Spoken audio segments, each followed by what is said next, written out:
نعرہ تکبیر، نعرہ رسالت، نعرہ رسالت، نعرہ رسالت، نعرہ تحقیق، نعرہ تحقیق، نعرہ حیدری، نعرہ غوثیہ، علماء اہل سنت۔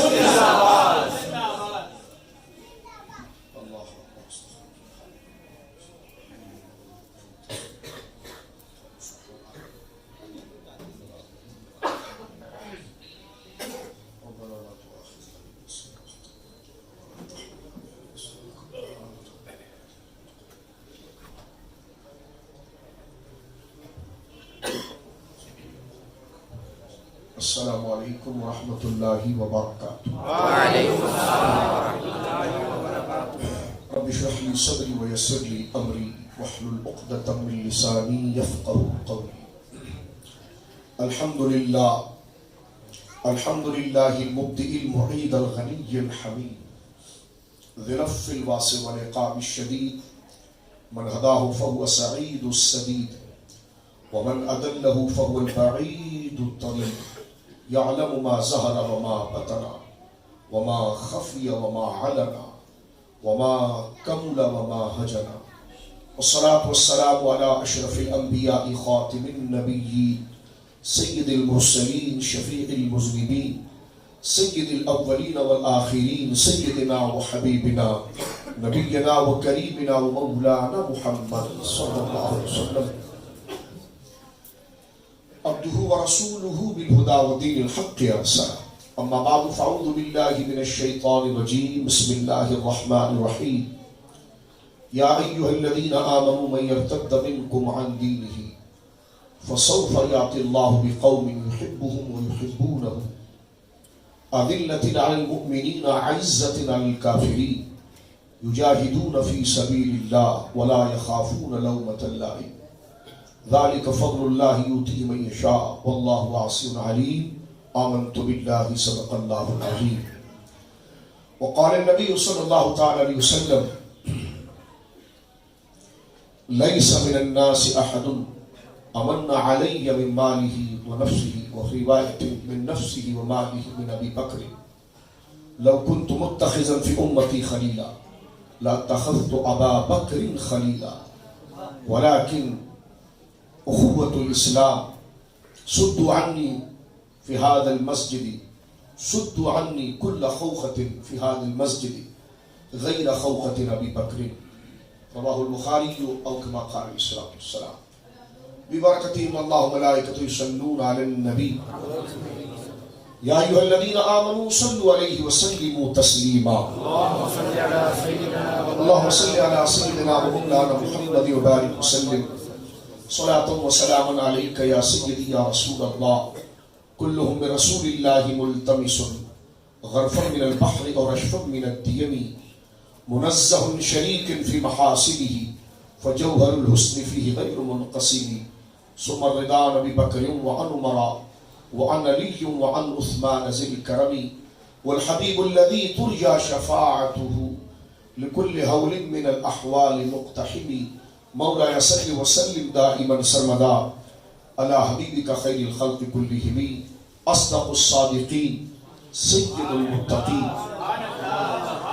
أصدق الصادقين سيد المتقين. چشم گوش وزارت پہ لاکھوں سلام. وہ عمر جس کے آداب پہ شیدا سطر، اس خدا دوست حضرت پہ لاکھوں سلام. اصل نسل صفا وجہ وصل خدا، اصل نسل صفا وجہ وصل خدا، باب فصل ولایت پہ لاکھوں سلام. ان کے مولا کے ان پہ کروڑوں درود، ان کے اصحاب عطرت پہ لاکھوں سلام. ایک میرا ہی رحمت پہ دعویٰ نہیں، شاہ کی ساری امت پہ لاکھوں سلام. اللہ کی حمد و سلام نبی محترم، نبی معظم، باعث تخلیق ارض و سما صلی اللہ علیہ وآلہ وصحبہ وبارک وسلم کی بارگاہ مقدسہ میں انتہائی محبت و عقیدت کے ساتھ درود و سلام پیش کرنے کے بعد تمام تعریف اللہ وحدہ لا شریک کے لیے ہے. آج کے مبارک بزم اور یہ عظیم اجتماع حضور خلیفہ بلا فصل افضل البشر بعد الانبیاء اصدق الصادقین سید المتقین حضور سیدنا ابو بکر صدیق رضی اللہ تعالی عنہ وارضاہ عنا، اور پھر جملہ اصحاب رسول صلی اللہ علیہ وسلم اور آل پاک کی خدمت میں خراج تحسین اور ان کی منقبتوں کو ذکر کرنے کے لیے سالانہ یہ مجلس اور محفل بعنوان یوم سیدنا صدیق اکبر رضی اللہ تعالی عنہ ایک دفعہ پھر بڑے اہتمام کے ساتھ، بڑے اجلال و ادب کے ساتھ، بڑے تعظیم کے ساتھ، بڑے اخلاص و محبت کے ساتھ اور بڑے شوق اور پاکیزہ جذبے کے ساتھ ہماری اس مسجد شریف کی انتظامیہ، مسجد شریف کے امام و خطیب صاحب مقدس اللہ العالی اور جید علماء کرام جو تشریف فرما ہے کثرہم اللہ تعالی، اور عوام اہل سنت بحمد اللہ تعالی ایک دفعہ پھر اس میں موجود ہے۔ اللہ رب العالمین جل وعلا اس بابرکت ذکر کو اپنی بارگاہ میں قبول فرمائے، اور اس ذکر کی برکت سے اللہ ہمیں دین پر استقامت دے، ہماری خطاؤں کو معاف فرمائے، آخری سانس تک اپنی رضا اور اپنے محبوب کے بتائے ہوئے طریقے پر ہمیں ثابت رکھے، اور ہماری آخری ہجری اللہ رب العالمین اسی صحیح عقیدے اور ایمان پر عطا فرمائے۔ قبر و حشر میں اللہ رب العالمین جل وعلا اپنی رحمت اور اپنے محبوب کے دامن سے کامل وابستگی، اور کل قیامت میں ہم بیکاروں کو حضور سیدنا صدیق اکبر چار یار پنجتن پاک کے وسیلے سے اپنے محبوب کی عظیم غلغلے والی شورے والی شفاعت سے برحمت فرمائے۔ جید علماء کرام تشریف فرما ہے، قابل قدر علماء تشریف فرما ہے جو اپنی جگہ پر یقیناً مقتدر ہیں، موقر ہیں، اور اپنے اپنے ماحول کے اندر، اپنے اپنے علاقے اور حلقے کے اندر بڑے اخلاص کے ساتھ دین متین کی خدمت پر مامور ہے۔ اللہ رب العالمین تمام علماء اہل سنت اور مشائخ اہل سنت کو صحت و سلامتی عطا فرمائے۔ ہمارے ہر مشائخ، ہمارے ہر مصنف، ہمارے ہر خطیب، ہمارے ہر مناظر، ہمارے ہر مبلغ، ہمارے ہر محدث جو ناموس الوہیت اور ناموس رسالت اور عزت صحابہ اور محبت اہل بیت کی بنیادوں پر پہرا دے رہے ہیں، تحفظ تعلیمات قرآن پر پہرا دے رہے ہیں، اللہ رب العالمین ان کے مدارس، ان کی خانقاہیں، ان کے حلقوں کو آبادی عطا فرمائے۔ میرے دوستو بزرگوں، یہ سیدنا صدیق اکبر رضی اللہ تعالیٰ عنہ کا یہ مبارک اجتماع اور یہ مہینہ ہی حضور سیدنا ابو بکر صدیق رضی اللہ تعالیٰ عنہ کے عرس پاک کا ہے۔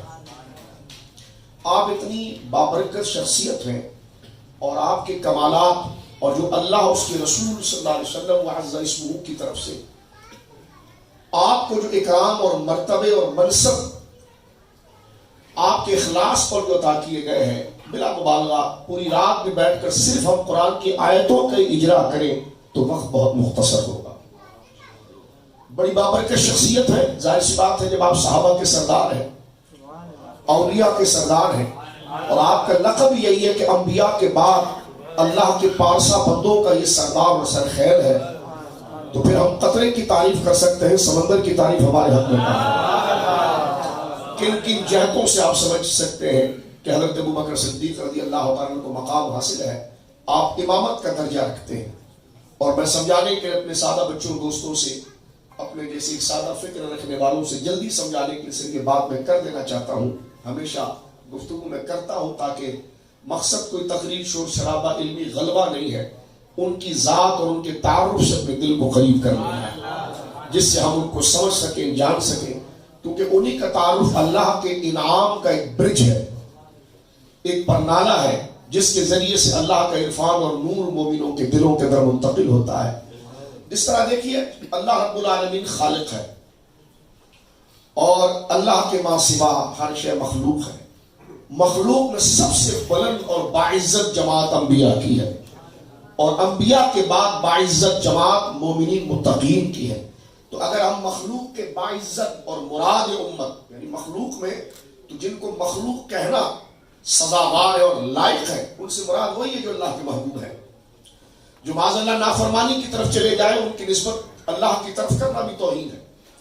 یوں تو کہا جائے گا ضرور کہ اللہ رب العالمین ہر ایک کا خالق ہے، لیکن جب اس کی خالقیت کا عموم سے ہم ذکر کریں کہ اللہ ہر شے کا خالق ہے، تو شے میں تو ہر چیز آ جاتی ہے، لیکن جب انفراداً ہم اس کی ذات کے ساتھ کسی شے کو جوڑیں گے تو پھر انہی کو جوڑیں گے جو باکمال ہیں. ہم یہ ضرور کہیں گے کہ اللہ انبیاء کا خالق ہے، اللہ صالحین کا خالق ہے، اللہ متقین کا خالق ہے. لیکن یہ نہیں کہا جا سکتا معاذ اللہ ریاض باللہ سے مسئلہ بتانے کے لیے کہ فجار و کفار کا خالق اللہ ہے. جبکہ یہ اپنی جگہ پر ایک بات درست ہے، عمومی طور پر اس کو بیان کیا جائے گا. لیکن ایسا طبقہ جس کو فردی طور پر اللہ سے نسبت کی جائے گی تو وہاں پر ہمیشہ اس کی تخلیق کے شاہکار کو اس کی طرف نسبت کی جائے گی. اسی لیے ہمارے علماء نے لکھا کہ خالق الانبیاء تو کہا جائے گا کہ وہ انبیاء اور صالحین کا خالق ہے. ہماری کتاب کلام میں یہ بات موجود ہے کہ کسی نے یہ کہا کہ اللہ خالق الخنازیر، کہ اگر کوئی یہ کہے کہ خدا خنزیر کا بھی خالق ہے، فرمایا اگر یہ ارادتاً کہے گا تو کافر ہو جائے گا، یہ کفر ہے. یہی بات اگر کہنی ہے تو عموم میں کہی جائے گی کہ اللہ ہر شے کا خالق ہے. بات فرق سمجھ گیا؟ اللہ ہر شے کا خالق ہے. لیکن فردی چیز کا مثلا آپ خود دیکھیں، میں بلا تشبیہ آپ کو صرف سمجھانے اور تعلیم کی نیت سے، کیونکہ بچے بیٹھے ہیں نا، تو ایک درس کی نیت سے، ایک تعلیم کی نیت سے ہم سمجھ رہے ہیں. آپ اپنا مکان بنائیں تو مکان میں آپ نے ڈرائنگ روم بھی بنایا ہے، بیڈ روم بھی بنایا ہے، فانوس بھی لگائے ہیں، لیکن باتھ روم بھی بنایا ہے، آپ ہی نے بنوایا. فانوس بھی لگائے ہیں، اچھے قمقمے بھی لگے ہوئے ہیں، لیکن اگر آپ کا تعارف یہ کیا جائے کہ یہ گھر بڑا خوبصورت آپ نے بنایا تو تعارف ہے. لیکن اگر فردن ایک ایک پارٹ کو ہم ذکر کریں تو آپ کہیں گے آپ نے یہ دروازہ بڑا خوبصورت بنایا ہے، یہ ڈرائنگ روم بہت خوبصورت بنایا ہے، یہ ماربل بڑا خوبصورت لگایا ہے. اب آپ کی نسبت آپ کی شان کے لیے ہر اس چیز کے ساتھ کی جائے گی جس میں خود کمال ہو. لیکن ایسا گھر کا ایک ایسا شعبہ جس کو بیان کرنا منبر پر بھی اچھا نہیں لگتا اور تنہائی میں بھی اچھا نہیں لگتا، اس چیز کو ذکر کریں گے تو یہ آپ کی بےادبی ہے. جیسے ہمیں سمجھانے کے جیسے غسل خانہ واش روم، اور واش روم کے اندر بھی کئی پارٹس ہیں اس کے، تو اگر پورے گھر کے کئی پارٹس ہیں، جیسے آپ کا ڈرائنگ روم ہے، اس میں صوفہ بھی ہے، لیکن وہ ایسا پورا ڈرائنگ روم آپ نے بہت اچھا بنایا، صحیح. اب اس کے پارٹس ہیں، صوفہ بہت اچھا ہے، پنکھے بہت اچھے ہیں، لائٹیں بہت اچھی ہیں. تو اب آپ دیکھیں کہ عموم کے ساتھ آپ میری بات سمجھ سک رہے ہیں یا میں سمجھا سک رہا ہوں آپ کو؟ توجہ رکھیں، اجنبی سے نہ دیکھیں، میں آپ کی طرح کام آتی ہوں. جو موضوع ہے اس پر توجہ رکھیں، جو بات ہے قدر والے لوگ ان پر توجہ رکھیں. ہم میں اور آپ میں کوئی فرق نہیں. صوفے پر اس لیے بٹھایا ہے کہ ہمیں بزرگوں کا ذکر کرنا بس، اس کے علاوہ کوئی ہماری فضیلت نہیں. فضیلت ذکر کی ہے، بولو سبحان اللہ. تو لہٰذا ہماری طرف توجہ کیے بغیر آپ کہیں گے آپ نے اونچی ٹوپی پہنی ہے، میں نے کہا اس لیے کہ ذکر اونچو والوں صاحب نے فکر کرنا خوبصورت عوام شریف آتا ہے، اس لیے کہ ذکر اللہ اس کے محبوبوں کا ذکر ہے. تو یہ اہتمام بزم کے ساتھ ہوتا ہے. میں اپنی ذات کہوں گا، بزرگ علماء کے لیے نہیں کہتا کہ ہم کچھ بھی نہیں، یہ اہتمام صرف ذکر کے لیے. تو لہٰذا آپ ہمارے لباس اور ان چیزوں آوازوں میں نہ الجھیں. ہم آپ کی طرح ایک عام لوگ ہیں. ان اکرمکم عند اللہ، اللہ کی بارگاہ میں وہی برگزیدہ ہے جو پرہیزگار ہے، اور اللہ جانتا ہے جب تک بندہ زندہ ہے اسی کشمکش میں رہتا ہے. لہذا خالص سودا کرنا ہے تو جن سے خدا راضی ہو گیا بے باک ہو کر، یعنی محبت میں، بے باک سے مراد بالکل شک لائے بغیر، منفی معنی میں نہیں، مثبت معنی میں، یعنی بالکل دل کھول کر اگر جن کی واہ واہ کرنی ہے تو وہ صحابہ ہیں، اہل بیت اور اب میں آگے بڑھنا چاہ رہا ہوں، صرف شریعت کا قاعدہ بتاتے ہوں کہ اچھی چیز کی نسبت اچھوں کی طرف کی جائے تو یہ ادب ہے. تو اللہ ہر شے کا خالق ہے، یہ جملہ درست ہے. لیکن اب اس اللہ سارے عالم کا خالق ہے، ہر مخلوق کا خالق اللہ ہے. اب مخلوق میں انبیاء بھی ہیں، صالحین بھی ہیں. تو جب فردن ایک ایک مخلوق کا ذکر اللہ کی طرف منسوب کریں گے تو اعلیٰ ذات کا کریں گے. جیسے انبیاء کا خالق اللہ، صالحین کا خالق اللہ، بلا تشبیہ و بلا تمثیل، بطور صرف بیان کے. اگر یہ کہہ دیا کسی نے کہ خالق الخنازیر، الیاذ باللہ، تعلیم کے طور پر صرف مسئلہ سمجھانے کے لیے بتا رہا ہوں کہ رب کریم جو ہے وہ ان جانوروں کا بھی خالق ہے. ایک معنی میں وہ حقیقت ہے، لیکن خاص کر کے بیان کرنا کفر ہے. توجہ ہے آپ؟ اب میں اس مسئلے کو ذکر کر کے، شرعی مسئلہ ہے نا، کچھ سیکھنا چاہیے، بندے سے غلطی نہ ہوتا ہے، اس کو سیکھ کر آگے بڑھ جانا چاہتے ہیں. تو اب جب میں یہ کہوں کہ اللہ کی محبوب مخلوق اور مخصوص، بلکہ میں کہوں کہ مخلوق کا فرد کامل، مثلا آپ کے ایک محلے میں، آپ کے اس محلے میں ہزاروں لوگ رہتے ہوں گے، لیکن ایک ایسا باکمال آدمی ہوگا جس کو دنیا جانتی ہوگی، اور اسی کی وجہ سے آپ کا سارا محلہ پہچانا جاتا ہوگا. آپ کسی کے پاس چلے جائیں اور پتا چلے کہ آپ اس کے محلے میں رہتے ہیں تو آپ وہ تو نہیں ہے لیکن اس کی وجہ سے آپ کی تعریف ہو جائے گی. پتا چلا سارے محلے کا ایک فرد کامل ہوتا ہے جس سے سب پہچانے جاتے ہیں. تو مخلوق کا فرد کامل جماعت انبیاء ہے اور ان کی توسط سے صالحین. سمجھ گئے بات؟ آگے چلتے ہیں. انبیاء کے اندر سب سے بڑی ذات میرے اور آپ کی آقا ہے. محبت سے کہیے سبحان اللہ. اللہ کی مخلوق میں سب سے اونچے درجے میں جس کو آپ انگلش میں کہتے ہیں نا پینیکل, بالکل ہائی اور ریز, اس کے اوپر کوئی درجہ ہی نہیں.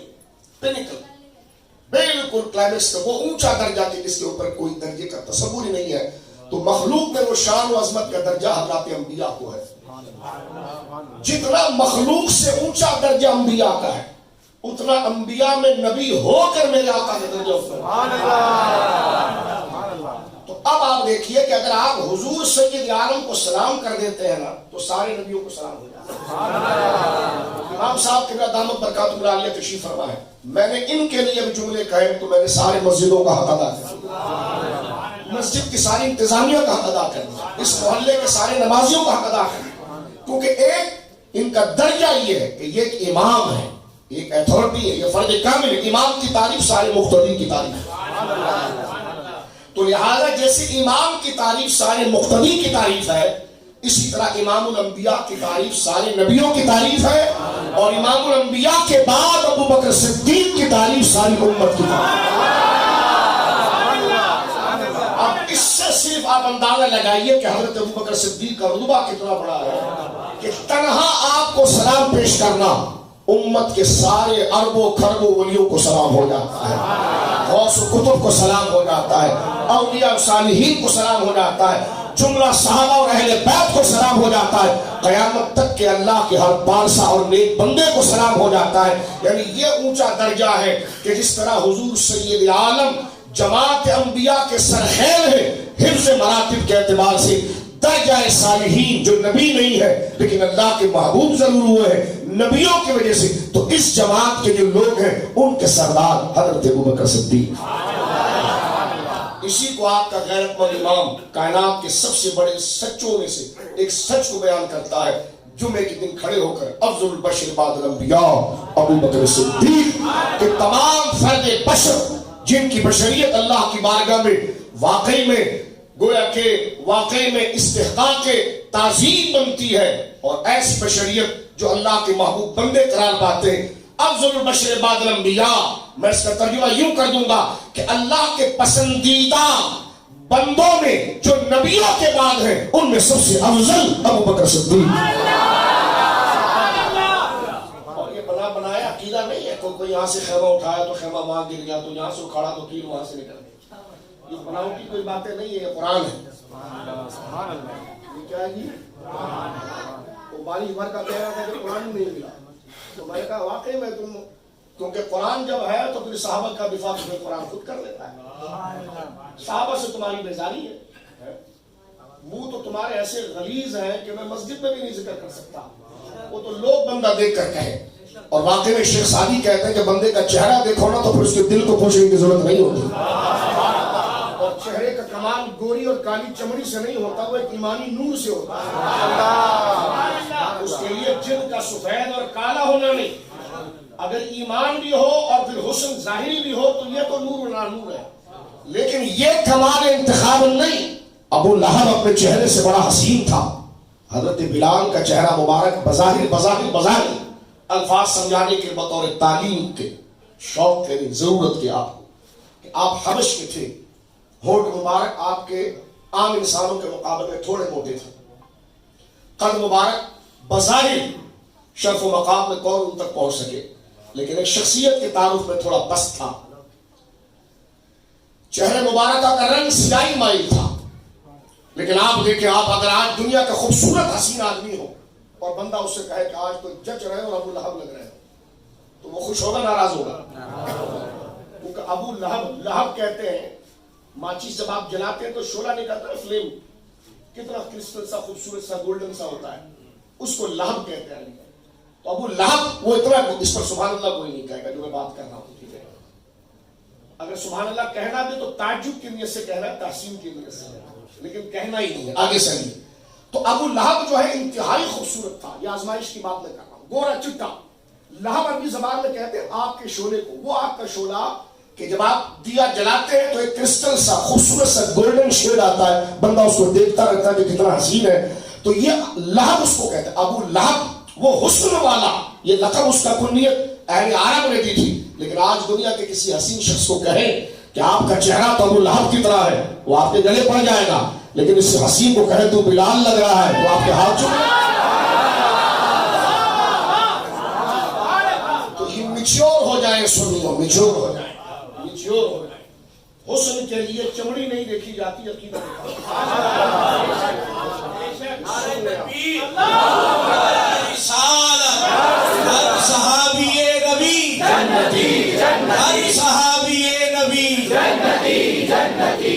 ہم دین سیکھنے بیٹھے نا میرے بڑے بھائیوں اور جو میرے بچے بیٹھے ہیں، تو ایک ایک بات ہم پوائنٹ کی کریں گے۔ مدرسہ لگا ہوا ہے، کوئی شور شرابہ نہیں کر رہا ہے، کوئی ڈانٹ ڈپٹ نہیں، مدرسہ لگا ہے دین سیکھنے کی۔ آج وہ باتیں سیکھ کر بالکل ہم نے میچور ہونا ہے، کسی کے ظاہری حسن سے متاثر نہیں ہونا ہے، لباس سے متاثر نہیں، متاثر امپریس بندہ ہوتا ہے عقیدے سے کہ یہ اللہ اس کے رسول اور تسلسل امت اور اجماع اور اہل سنت میں کتنا گہرا ہے۔ جو نسب بھی اسی میں پرکھا جاتا ہے، حسن تو دور کی بات، خاندان اس میں پرکھا جاتا ہے۔ نسب کی قدر ہے، اہل سنت ہی ہے جو قدریہ کے، اہل سنت ہی ہے جو خوارج کے مقابلے میں کھڑے ہیں۔ ابھی آپ کے ذہن کچے ہیں، ورنہ میں آپ کو بات بتاتا کہ خوارج مولا علی کے لیے کتنی گندی باتیں کرتے ہیں، جیسے روافض صحابہ کے لیے کرتے ہیں۔ اہل سنت ہے جن کو یہ ملا کہ نہ وہ صحابہ کے بیدب ہوئے نہ اہل بیت کے بیدب، توجہ ہے۔ تو لہذا سب سے پہلے عقیدہ اور ایمان ہے، اس کے بعد حسن ہے، تعلیم ہے، علم ہے، خاندان ہے، یہ بعد میں۔ ہم ڈس بیلنس ہو جاتے ہیں، ہم خاندان کے چکر میں ہر برائی قبول کر لیتے ہیں، ہم ظاہری حسن میں للچا کر ہر برائی قبول کر لیتے ہیں۔ ایسا نہیں ہونا چاہیے، اسلام تھوڑی، اسلام تو یہ ہے کہ بندے کا عقیدہ اگر درست ہو تو اس کے عیبوں پر پردہ ڈالا جائے گا، لیکن اگر اس کے عقیدہ دوسرا نہیں، میری آنکھوں سے اچھا لگ رہا ہے وہ، اس لیے علماء نے کہا محبت بھی شرعی ہونی چاہیے۔ اب دیکھیں محبت کی دو قسمیں، محبت وہ کہ جس کو دل کے دیکھ کر دل نرم ہو جائے، یہ چھوٹے چھوٹے کانسیپٹ میں کلیئر کرنا۔ محبت کب ہوتی ہے؟ جب سامنے والا حسن میں ہو، خوبصورت لگتا ہو، نین نقشے اس کے اچھے ہو، یا سخی ہو، یا مالدار ہو، یا علم ہو، یہ وہ چیز ہے جو بندے کو اٹریکٹ کرتی ہے۔ محبت عربی میں ہے حب، حب کا معنی دل کا نرم ہونا، سیکھ جانا۔ آپ کہتے ہیں دل کیسے نرم ہوتا ہے؟ میں نے کہا یہ احساس کا نام ہے، جب آپ کا دماغ اس کے لیے بغاوت ہونا سوچے تو اسی کو محبت کہتے ہیں۔ جب آپ کے احساس ایسے ہو جائیں کہ پھر آپ اس کی بے ادبی کا تصور بھی نہ کریں تو اسی جذبے کو محبت کہا جاتا ہے۔ جب اسے یاد کرنا ہو تو آپ کا ذہن اچھا منظر بنائے اور الفاظ اچھے جملوں کا انتخاب کریں اس کے لیے، تو اسی کو تعظیم اور اسی احساس اور اسی انٹینشن کو محبت کہا جاتا ہے۔ محبت کہیں پھرکی نظر نہیں آتی، وہ ایک جذبات کا نام ہے جو محبوب کے لیے وفاداری رکھتی ہے۔ اور سمجھ گیا؟ لیکن یہ جذبات دو قسم کے ہوتے ہیں، کبھی ہماری طبیعت ہی ایک بندہ ہمیں اچھا لگ جائے اس کے علم کے حوالے سے، اس کے حسن کے حوالے سے، اس کے کمال کے حوالے سے، یہ ہماری ذاتی محبت ہے۔ لیکن کیا اس میں وہ سارے کمالات موجود ہیں جس کو اللہ پیار کرتا ہے ویسے؟ کیونکہ ہم تو مسلمان ہیں نا، بحمداللہ تعالی، ہمارے نزدیک تو عقیدہ یہ ہے کہ ہم کسی سے پیار کریں گے تو اللہ کے لیے۔ یہ سن لیجیے، عقیدے کی بنیاد ہے، کلمہ شریف ہم روزانہ پڑھتے ہیں میرے بچوں کو، لیکن جو بنیاد اسپیڈ جو ہے کلمے کی وہ یہ ہے کہ من اعطا للہ ومنع للہ وحب للہ وابغض فی اللہ، او کما قال من احب للہ وابغض للہ واعطا للہ ومنع للہ فقد استکمل الایمان۔ سادے انداز میں بچوں تم سمجھاؤ، حضور فرماتے ایمان کیسے مکمل ہوگا؟ ہم اللہ کو مانتے ہیں، دیکھا نہیں لیکن مانتے، یہ بھی عشق ہے۔ تو فرمایا جب تمہارے اندر یہ کیفیت جب تک اللہ ہی کے لیے نہ آ جائے، تم اتنے سنسیئر ہو جاؤ اللہ کے معاملے میں اور اتنے میچور ہو جاؤ اللہ کے معاملے میں کہ من احب للہ، جس سے تم پیار کرو تو اللہ کے لیے کرو۔ اب حضرت بلال کو اگر بظاہر آپ دیکھیں تو قد اتنا پست ہے کہ پیار نہیں ہو سکتا، میں بظاہر تعلیم کے لیے کہہ رہا ہوں. چہرے کی رنگت بظاہر ایسی ہے کہ صرف ظاہر کو دیکھیں گے تو پیار نہیں ہوتا. توجہ ہے آپ کی؟ کیونکہ آنکھیں دیکھتی ہے کہ جس میں حسن بظاہر ہو تو بندہ جائے. یہ بطور مثال کے میں آپ کو بتا رہا ہوں. اگر صرف ظاہراً دیکھا جائے تو پیار نہیں ہو سکتا. خاندان دیکھا جائے تو پیار نہیں ہو سکتا. اعلیٰ لوگ بھی اس دور میں موجود تھے لیکن ایمان نصیب نہیں ہوا, ان کو ہو گیا. اعلیٰ حسین لوگ بھی موجود تھے لیکن ان سے پیار نہیں ہوا, ان سے ہوا. خاندان کے اعتبار سے پیار ہوتا ہے بندے کو. کسی بھی بھائی اعلیٰ خاندان کی حسن بہت ہے, قد و قامت بہت ہے, شخصیت ایسی ہے کہ جب آتے ہیں تو بندہ دیکھتا چلا جائے. ان میں سے کوئی بھی چیز دیکھیے آپ, بظاہر حضرت بلال کو محض اپنے انتخاب سے بندہ دیکھتا ہے تو اس کے لیے آزمائش ہے, لیکن جب حضور کا غلام ہونے کی نسبت سے دیکھتا ہے تو سب قربان کرے. تو میں بتانا یہ چاہ رہا ہوں آپ کو بار بار, میچور ہو جاؤ, فتنوں کا دور ہے کہ کسی کو خاندان کے لیے محبت نہیں کرو, کسی کے حسن کے لیے محبت نہیں کرو. کیا خاندان میں نے کہا ہے, یہ سیکنڈ آپشن ہے. پہلی چیز کیا ہے؟ پہلی چیز ایمان اور عقیدہ. اگر وہ اللہ والا ہے اور اس کا عقیدہ ایسا ہے جیسا مسلمان کا ہوتا ہے تو پھر اگر اس کا حسن ہو تو پھر تو بڑا فائدہ ہے. نبی ہو تو اس سے پیار کرنا ہے, کیونکہ بندہ محبت کرتا ہے تو اللہ کے لیے کرتا ہے. بالکل اس کو ڈسکرائب کر رہا ہوں, کھول رہا ہوں اس چیز کو. دیکھنا, من احب للہ. آپ کہیں گے میں مسلمان ہوں, الحمدللہ. میں کہوں گا بولیے الحمدللہ. لیکن ہم مسلمان ہیں تو اس کی دلیل بھی تو ہونی چاہیے. تو زبانی دعویٰ ہے, اور ایمان تو انویزیبل چیز ہے, نظر نہیں آتی. وہ تو ایک احساس کا نام ہے, ایک کمٹمنٹ کا نام ہے. اگر آپ میچور ہیں تو آپ نے 8 گھنٹے کا کمٹمنٹ کیا ہے تو آپ سیٹ کے کتنے مخلص ہیں, آپ کی ڈیوٹی بتائیے. تو یہ تو ایک ایگریمنٹ اور کمٹمنٹ ہے ایمان, کہ ہم نے یہ سچ مانا, یہ سچ مانا, یہ سچ مانا. اس میں ہم میچور کتنے ہیں, اس کی میچورٹی پتا چلے گی کہ جو رب پسند کرتا ہے. یعنی ایک چیز ہمیں اپنی ذات سے اچھی لگ رہی ہے لیکن رب کو وہ اچھی نہیں لگتی, اور ایک وہ ہے جو ہم اپنی کم علمی سے سمجھ نہیں پا رہے لیکن رب اس کو پسند کرتا ہے. تو مومن وہ ہے جو اپنے انتخاب کو پیچھے کرے اور رب کی پسند کو آگے کرے, اور پیار اسی سے کرے جس کا رب حکم دے. بات کلیئر ہو گئی تو آگے چلو, کیونکہ یہ بنیاد ہے. یہ کلیئر نہ ہو تو پھر کچھ سمجھ میں نہیں آ سکتا. آج جو صدیق اکبر کے نام پر آپ سر کٹوانے کے لیے کھڑے ہیں, اہل بیت کے نام پر جان دینے کے کھڑے, اس کی بنیاد یہ ہے. ابو بکر صدیق آپ میں سے کسی کے چچا اور نانا نہیں الا ماشاءاللہ, لیکن پھر بھی یہ بے قراری کیوں ہے؟ کیونکہ من احب للہ, جسے خدا پسند کرے مومن اس کو پسند کرے. من ابغض للہ, جسے خدا غصہ کرے مومن اس پر غصہ کرتا ہے. من اعطى للہ, جسے خدا کچھ دے مومن اس کو مانتا ہے.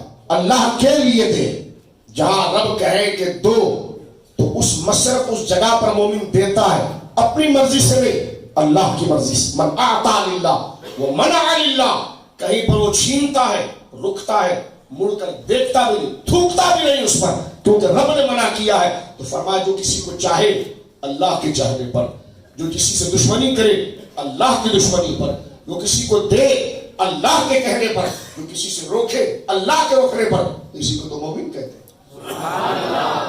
استقبال ایمان, جس کا ایمان مکمل ہو جائے اس کے اندر یہ عادت آ جاتی ہے. ایک چیز وہ ہے جو مجھے اچھی لگتی ہے لیکن اللہ کو اچھی نہیں لگتی, پتا چلا وہ میرے نفس کی محبت ہے. مومن وہ ہے جو نفس کی محبت کو پیچھے کرتا ہے, رب کی محبت کو آگے کرتا ہے. لہذا کسی سے اگر ہمیں محبت تھی تو ایمان کی وجہ سے, کسی سے کبھی محبت تھی تو اہل سنت کی وجہ سے تھی, اب نہیں تو نہیں رہنی چاہیے. اس لیے کہ محبت ذات کے لیے نہیں ہوتی ہے, محبت اللہ کے لیے. یہی فرق اہل سنت اور رافضی کا ہے. میں آپ کو بہت باریک بات کر رہا ہوں. رافضی محبت میں نفسانیت کی طرف جاتا ہے, خارجی بغض میں نفسانیت کی طرف جاتا ہے. وہ مولا علی کا دشمن ہوا بغض میں, توجہ ہے. انہوں نے اہل بیت کو خدا تک پہنچا دیا محبت میں. سنی وہ ہے جو بیلنس میں, جس نے محبت بھی اللہ کے قانون اور دائرے میں کی اور بغض بھی اللہ کے قانون. آپ سمجھ لیجیے, اہل سنت رہنا بالکل اسٹریٹ, نہ ادھر نہ ادھر, ادھر بھی کھائی ادھر بھی کھائی اور بال کے برابر راستہ ہے، اس پر چلو تو جنت میں جائے گا. تو یہ اسٹریٹ اور بیلنس وے کا نام اہل سنت و جماعت. سمجھ گیا آپ اہل سنت کس کو کہتے ہیں؟ ایک محبت میں اتنا غلوظ کر گیا کہ خدا کا بیٹا بنا لیا. یہ تو حضور کی امت تھی. کچھ لوگوں نے نبیوں میں سے بعض نبیوں کے ماننے کا دعویٰ کرتے ہیں لیکن ابن اللہ کہتے ہیں محبت میں اتنا کیا تو خدا کا بیٹا کہہ دیا. کچھ وہ ہے جنہوں نے سرے سے مانا ہی نہیں کسی کو نبی، اور مسلمان وہ ہے اس نے سب کو مانا جس کو رب نے ماننے کے لیے کہا، لیکن ان کی حیثیت کے ساتھ مانا. عیسیٰ کو خدا کا بیٹا نہیں کہا لیکن اللہ کا رسول اور محبوب ضرور کہا. حضرت موسیٰ اور حضرت عیسیٰ کو غیر نبی نہیں کہا، نبی کہا لیکن خدا کا بیٹا نہ کہا. یہ بیلنس حضور کی امت کا ہے. اسی طرح جس طرح ساری امتوں میں بیلنس حضور کی امت ہے، اسی طرح اس امتوں میں بھاڑ بھاڑ کی بولی بننے والوں میں بیلنس اہل سنت. اب میں آگے چلے جانا چاہتا ہوں تاکہ اس موضوع کی طرف ہم آ جائیں، کیونکہ یہ سیکھنے کی بات ہے تھوڑی سی. لہذا نفسانی محبت نہیں ہونی چاہیے اور ہم پھنستے ہیں اس میں. ایک دفعہ کسی کی بیعت کر لیں، کسی کی شاگردی اختیار کر لیں تو سمجھتے ہیں کہ جناب اب زندگی بھر اس کے ساتھ ہے. نہیں نہیں نہیں، انسان جب تک مرتا نہیں فتنے میں. آنکھ کھول کے رکھنا، وہ کہتا ہے نا جنگل کا قانون ہوتا ہے کہ سونا بھی ہے تو ایک آنکھ کھول کے رکھنی ہے کہ کبھی بھی دھوکہ ہو سکتا ہے. توجہ ہے آپ کی؟ ہاں جو صالحین مزار میں ہیں ان کے عقیدے ان کی زندگی اہل سنت پر تھی، اس لیے ہم ان کے پیچھے چلتے ہیں. باقی مرید ہو یا مرشد، مرید آنکھ بند کر کے چلے بالکل ہے، لیکن موجودہ دور میں نہ ویسے مرشد ہے اور نہ ویسے مرید ہے، نہ ویسے مبلغ ہے نہ ویسے مقتدی ہے. لہٰذا ایک دوسرے کو کنڈیشن میں ماننا ہے، کنڈیشن لمٹ میں ماننا ہے. لمٹ شریعت ہے کہ جب تک آپ شریعت میں رہیں گے میں آپ کے ہاتھ چومتا رہوں گا، آپ میری عزت کرتے رہنا. خدا نہ کرے جو ہٹے تو چھوڑ دینا کہ تو نہیں اور نہیں اور نہیں اور صحیح، میں اسی سے پیار کروں گا جو شریعت کے واسطے.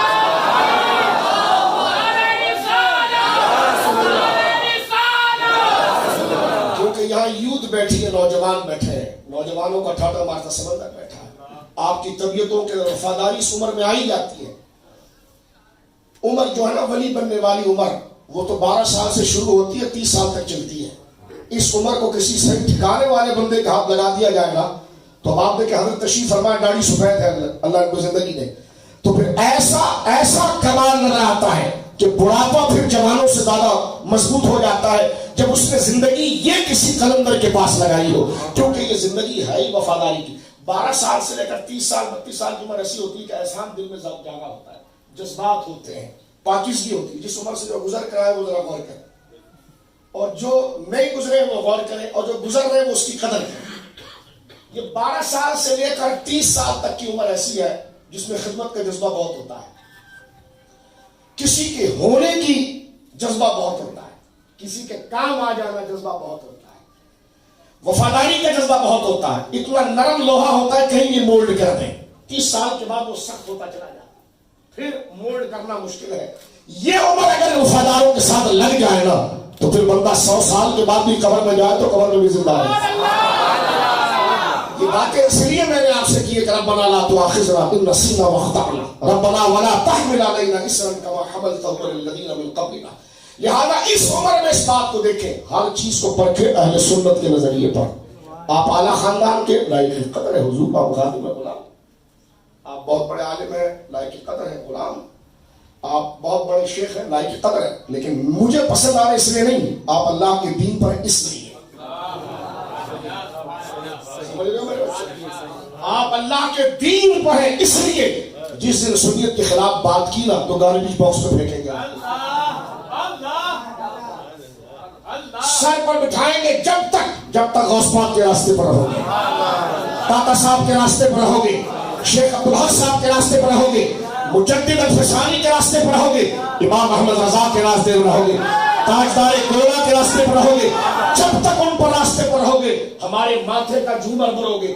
جہاں ان کے مقابلے پر ہلکی بات تھی اور بدبو میں اگر ریوز یا خروج کی آئی تو جوتے کے نیچے لے کر آئیں گے، اس لیے کیونکہ محبت بھی اللہ کے لیے کرنی ہے.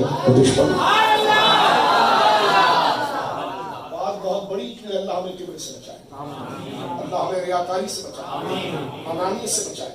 یہ بات کرنا ضروری ہے، یہ شوق کے لیے نہیں کہ نفس کی مذمت کے لیے کی ہے. نفس کی مذمت کے لیے کی ہے. لہذا عقیدت کا معیار اہل سنت ہوگا. بعد میں پھر کوئی 2 روپے کسی کو دے کر کوئی شیخ الاسلام لکھوا دے, کچھ بھی لکھوا دے, اس سے ہمیں کیا کرنا ہے؟ وہ تو آپ کا عمل بتائے گا کہ آپ شیخ فی الاسلام ہے یا شیخ الاسلام ہے. وہ تو پھر آپ کو خود پتا چلے گا کہ آپ اسلام میں رہتے ہو بوڑھے ہو گئے, یہ واقعی میں اسلام میں استاد کا درجہ ہے. وہ تو عقیدہ بتائے گا آپ کا. توجہ ہے. اب آگے بڑھ جانا چاہتے ہیں میرے دوستوں. لہذا اہل سنت کی بولی کے خلاف, اہل سنت کے لہجے کے خلاف, اہل سنت کے مزاج کے خلاف, اور اہل سنت کی تشریحات, تعبیرات, اور اہل سنت کے مسلم ایکسپلینیشن, اور اہل سنت کی مسلم انٹرپریٹیشن, تشریحات کے خلاف, اور بالخصوص جو ضروریات اہل سنت کے درجہ رکھتی ہے اس کے خلاف نہیں چلے گا تو نہ وہ ہمارا پیر رہے گا, کبھی ہوا ہوگا, کبھی استاد ہوا ہوگا, لیکن جہاں اس راستے سے ہٹے گا تو ہم نے تو اس کو پکڑا تھا رب کے لیے, جب وہ ہٹ گیا تو ہٹ, پھر ہم کسی اور بس میں بیٹھے نا جو وہاں پر چلی جائے. آپ جب اپنے گھر کی طرف آتے ہیں کہ راستے میں مزدہ خراب ہو جائے, چاہے وہ کتنا بھی بنا سنورا ہو, لیکن جب وہ خراب ہو جائے تو گھر پہنچنے کی لالچ میں اندر بیٹھے نہیں رہتے. سیانے وہ ہیں اسی سٹاپ سے اسی منزل کی دوسری بس پکڑتے ہیں. توجہ ہے آپ کی؟ بالکل یہی ہے. ہم مرشد, پیر, استاد, مبلغ, امام اللہ کے لیے پکڑتے ہیں. وہ خدا نہیں ہوتا, وہ رسول نہیں ہوتا, اس کو رسول کا درجہ نہیں دیا جاتا. وہ رسول کی طرف رہنما ہے. اگر وہ رہنمائی صحیح کرے گا تو ہاتھ بھی چھوڑیں گے, تقریر بھی سنیں گے. اگر رہنمائی میں خطا کرے تو اس کو ہٹائے, اس کا انتخاب کرو جس کے اندر بات درست ہو. مچور ہو گیا, مچور ہو گیا. دیکھیں میں پھر ایک بات عرض کروں, غلط فہمی نہ رہے, تاکہ بالکل کلیئر ہو جائے مسئلہ. ہمارے وہاں نہیں ہوتا یار, میں نے آج ایک بزرگ کو دیکھا, اس کا چہرہ بڑا نور والا تھا. تو میں پوچھتا ہوں وہ نور کا انتخاب آپ نے کیسے کیا, کیسے جج کیا, کیسے ابزور کیا, کیسے سمجھے آپ وہ نور ہے, کیسے نور ہے؟ دیکھیں یقیناً ہم تو بزرگوں کی تجھ سے در در سے سک سک سے ہے مجھ کو نسبت, میری گردن میں بھی ہے دور کا دورہ تیرا. یقیناً چہرہ روشن ہونا یہ ایمان کی علامت ہے, لیکن اصل نہیں. ایمان کی علامت اصل ایمان ہونا ہے. میں نے حضرت بلال کی وضاحت کر دی نا آپ کے سامنے. ابو لہب چہرے میں چپٹا ہونے کے باوجود بھی, حسین ہونے کے باوجود بھی حضرت بلال کی پاؤں کی دھول تک نہیں پہنچ سکتا. اور حضرت بلال بظاہر ایسی رنگت ہونے کے حوالے سے, حضور کا عشق اور ایمان میں راسخ ہونے کی حیثیت سے وہ فرشتوں کی کئی جماعتوں میں افضل نظر آتا. اب آپ دیکھیے پتا چلا, ہاں اگر ایمان بھی ہو, عقیدہ بھی ہو, نور بھی ہو. چہرے نور 2 قسم کا ہے. نور یہ بھی بڑی عجیب بات ہے. نور کیا جلد کا سفید ہونا ہے یا جلد کا کالا ہونا؟ نہیں. نور ایک الگ شے ہے جو تقوی کے ساتھ ہوتی ہے. وہابیوں کا امام حافظ ابن قیم, ان کی کتاب ہے الوادی الصیب, بڑی معناس کتاب لکھی. اس میں یہ جو قرآن کی آیت ہے نا, اللہ نور السماوات والارض, جو سورۃ النور میں اللہ نور السماوات والارض, اللہ نور تو نہیں, وہ نور تو حادث ہے. اس کا معنی ہمارے علماء نے تعبیر کیا اللہ نور السماوات والارض, اللہ زمین و آسمان کو روشن کرنے والا ہے. اب اس میں کیا ہے, بڑی پیاری بات کی کہ سرکار کے صحابی حضرت ابی بن کعب کہتے ہیں کہ نور اللہ سے کیا مراد ہے, تو فرمایا وہ تقویٰ ہے جو مومن کے دل میں آتا ہے. وہ ایک نور ہے جو نمازوں کی پابندی سے, شریعتوں کی پابندی سے, شریعت کی پابندی, ذکر اذکار, حرام سے بچنا, نافرمانی سے بچنا, گناہوں سے بچنا, آنکھوں کو بدکاری سے بچانا, کانوں کو گناہوں کے کاموں سے بچانا, منہ کو بولنے سے بچانا گناہ کے کام سے, حرام لقمہ پیٹ کے اندر نہ آنے دینا, عقیدہ بھی درست رکھنا. فرمایا وہ اصل میں وہ نور ہے جو دل میں آتا ہے, اور پھر آتا ہی نہیں, پھر اس کے چہرے سے ظاہر ہوتا ہے. اللہ وجوہی وعلی ابدانہ, وہ اس کے بدن سے ظاہر ہوتا ہے, اور وہ ہر بندہ نہیں دیکھ سکتا. جو اس کی جنس کا ہوتا ہے نا, جو دوسرا خود متقی ہوتا ہے نا, وہ دیکھ کر پہچان لیتا ہے اس کے چہرے پر اللہ کا نور نظر آ رہا ہے. تو ہم جسے نور سمجھ رہے ہیں وہ لائٹ ہے, محض مادی لائٹ یا مادی روشنی. شریعت جس کو نور کہتی ہے وہ اللہ کی طرف سے ہے, اور وہ جو دل میں آتا ہے تو اس کو وہی بندہ پکڑ سکتا ہے, وہی بندہ پکڑ سکتا ہے جس میں وہ خود کرنٹ موجود ہو, اس لیے کہا کہ واقعی میں جو خدا کو ڈھونڈنے والا بندہ ہے، جو آخرت پر یقین رکھتا ہے اور اللہ کے حضور حساب و کتاب سے ڈرتا ہے، اس سے دنیا میں اگر کوئی اللہ والا مل جائے تو وہ اس کی خدمت میں بیٹھ کر خود وہ اللہ کے نور کو پا کر اللہ اللہ کرنا شروع کر دیتا ہے۔ تو فرمایا جس کی محفل سے تجھ سے نفرت زائل ہو جائے اور اللہ کی یاد آ جائے، وہی حقیقی نور ہے۔ اور ساری تقریر کا خلاصہ یہ ہے جو اعلیٰ حضرت کے طریقے پر ہے۔ ہماری پاک و ہند کے اعتبار سے جو امام محمد رضا کے طریقے پر، جو حضرت امام ربانی کے طریقے پر ہے، توجہ ہے، صرف نقشبندی لکھے نا ان کے عقیدے بھی اس میں نظر آئے، صرف رضوی لکھے نا ان کے عقیدے بھی نظر آئے، صرف قادری لکھے نا ان کے عقیدے بھی نظر آئے، تو بس یہی اصل نور ہے۔ اس کا چہرہ بھی نور، اس کا بدن بھی نور، کیونکہ اس وقت آپ اس کو اپنی مرضی سے نہیں مان رہے، اللہ کی مان رہے۔ اب اس تفصیل کو ذکر کر کے میں چند جملے عرض کر دیتا ہوں۔ اللہ کو جسم میں عرض کر رہا تھا کہ اللہ کی مخلوق کی دو حیثیت سمجھیے برگزیدہ میں، ایک انبیاء کرام، یہ شرعی مسئلہ ہم نے سیکھا، انبیاء کرام اور ایک غیر انبیاء۔ تو غیر انبیاء میں سب سے افضل حضرت سیدنا ابو بکر صدیق۔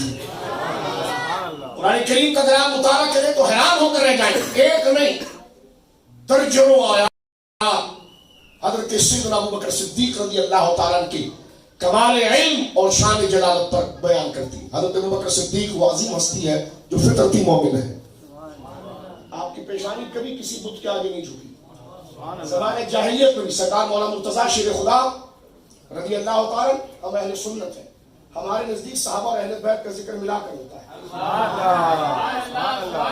جب ہم اہل بیت کا ذکر کریں تو صحابہ کا ذکر کرتے ہیں، جب صحابہ کا ذکر کریں تو اہل بیت کا ذکر کرتے ہیں۔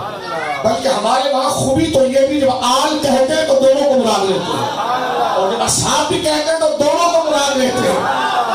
توجہ ہے، یہ دونوں کا ذکر انتخاب سے کرنا اور تمام کا ذکر انتخاب سے کرنے کے بعد اس حقیقت کا بھی اعتراف کرنا کہ ان کا سردار ابو بکر صدیق۔ میرے دوستوں بزرگوں، اب تھوڑا سے آگے چلتے ہیں۔ دیکھیں قرآن مجید فرقان حمید کیا ذکر کرتا ہے۔ حضرت سیدنا ابو بکر صدیق رضی اللہ تعالیٰ کی شان جلالت ایک دو باتیں بس قرآن کریم سے۔ سورۃ النور کو اگر آپ دیکھیں تو سورۃ النور کے اندر ہماری ماں حضرت عائشہ صدیقہ رضی اللہ تعالیٰ عنہا، جن کی پاکیزگی پر اللہ رب العالمین جل وعلا نے 18 آیتوں کا نزول فرمایا، 18 سے 23 آیتیں جن کی بارسائی پر اترتی ہے۔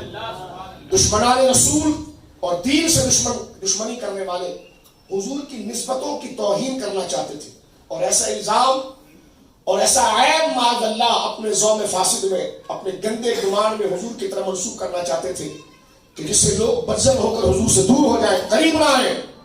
ان کی غلاظتوں میں غلاظت یہ تھی کہ ہماری ماں سیدہ عائشہ صدیقہ پر ان منافقین نے گندی تہمت کی نسبت کی۔ قرآن کریم سورہ نور موجود ہے، اللہ رب العالمین نے سیدہ عائشہ پاک کی پاکیزگی میں 18 سے 23 آیت اتاری ہے۔ کتنی جی؟ 18 سے 23 آیتیں، اتنی تفصیل سے کسی کا رد نہیں ہوا۔ پورا قرآن پڑھیے آپ، اللہ رب العالمین نے کبھی اپنے بے ادب کا اتنا رد نہیں کیا، اس کے خلاف نہیں بولا، اس کا رگڑا اتنا نہیں لگا۔ دیکھو سب سے بڑا گناہ شرک ہے، العیاذ باللہ۔ شرک، حضور فرماتے شرک معاذ اللہ مثل گالی ہے، کیونکہ اس نے اللہ کا حق بندے کو دے دیا۔ شرک سب سے بڑا گناہ ہے، لیکن قرآن اس کی مذمت، اس کی نفی میں 1 آیات 2 آیات 3 آیات 4 آیات تسلسل سے اترتی ہے۔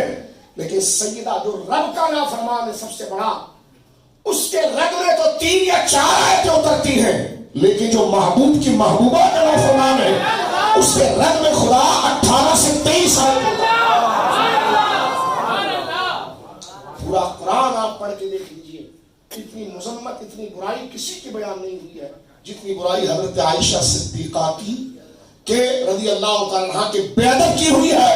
علامہ ابن حجر کہتے ہیں اس لیے کہ وہ زوجہ ہے حضور سید عالم کی، اس کا رد اس لیے کیا گیا کہ اس سے حضور کی عزت وابستہ ہے، تو فرمایا سیدہ کے دشمن کا رد اس لیے کیا گیا تاکہ یہ ناموس رسالت کا پہلو ہے، اور یہ شہزادی حضرت ابو بکر صدیق۔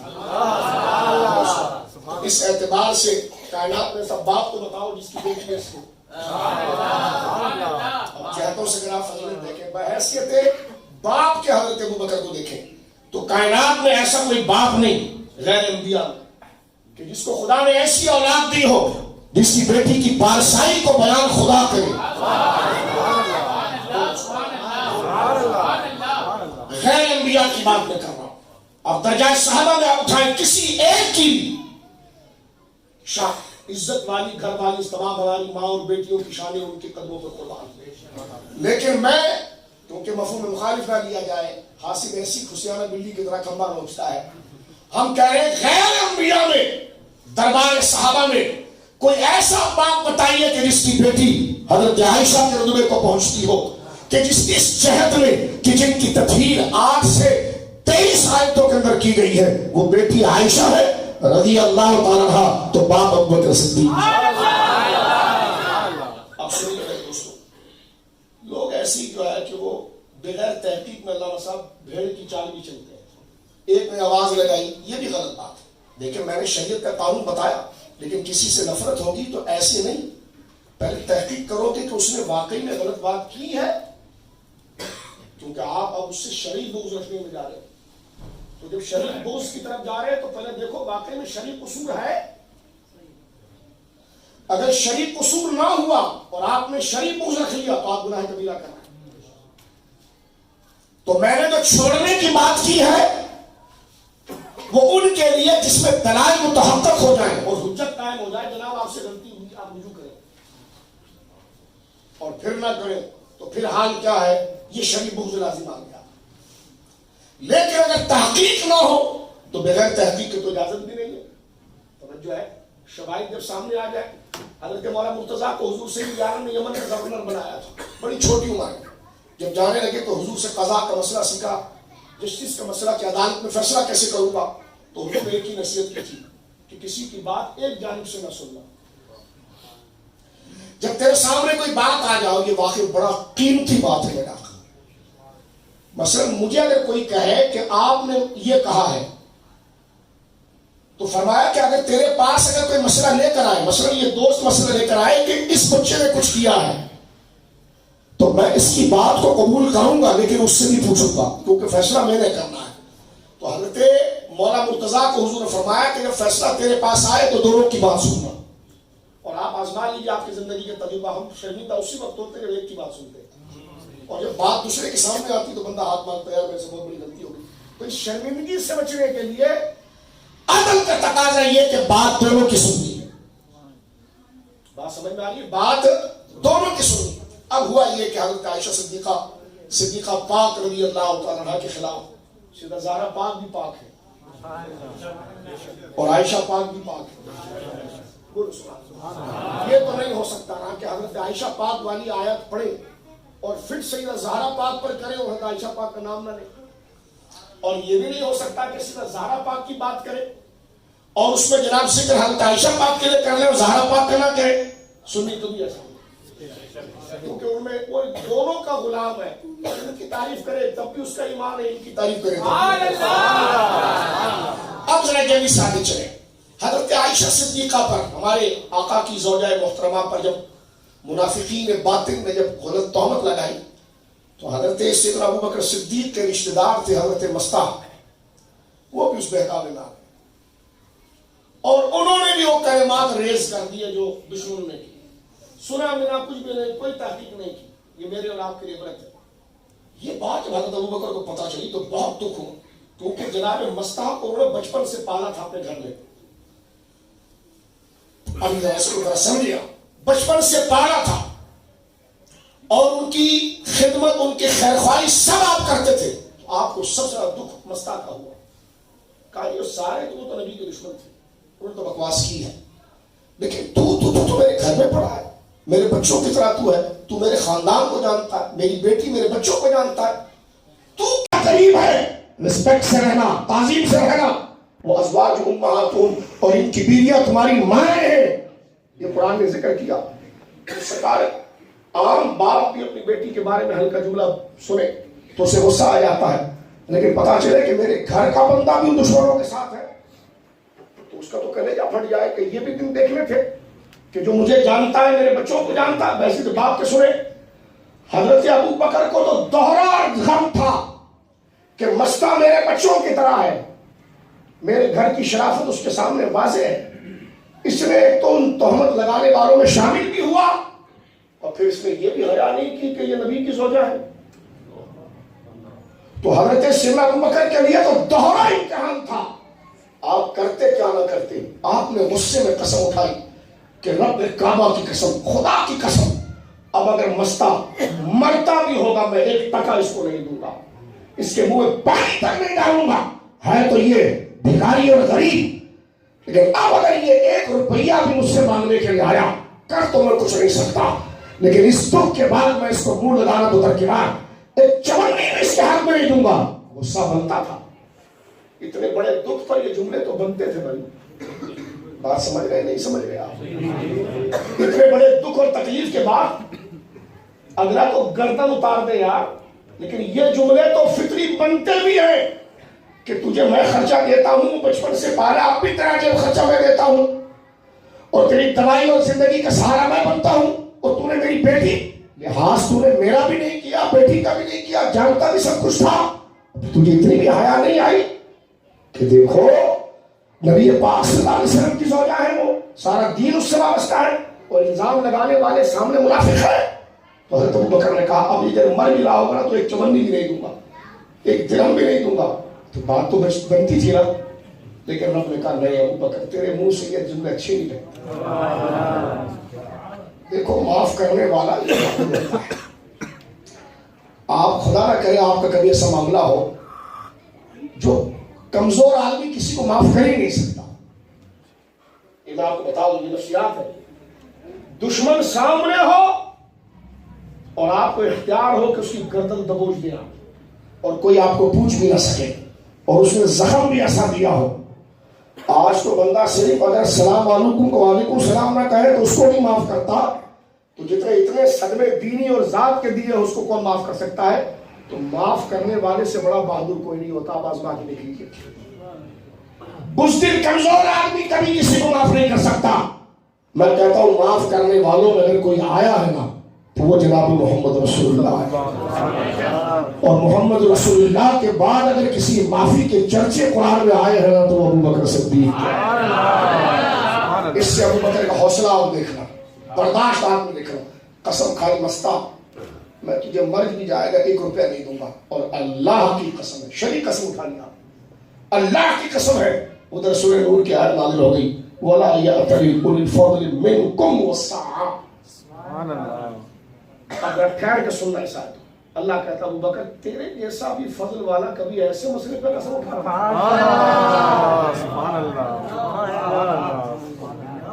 کیا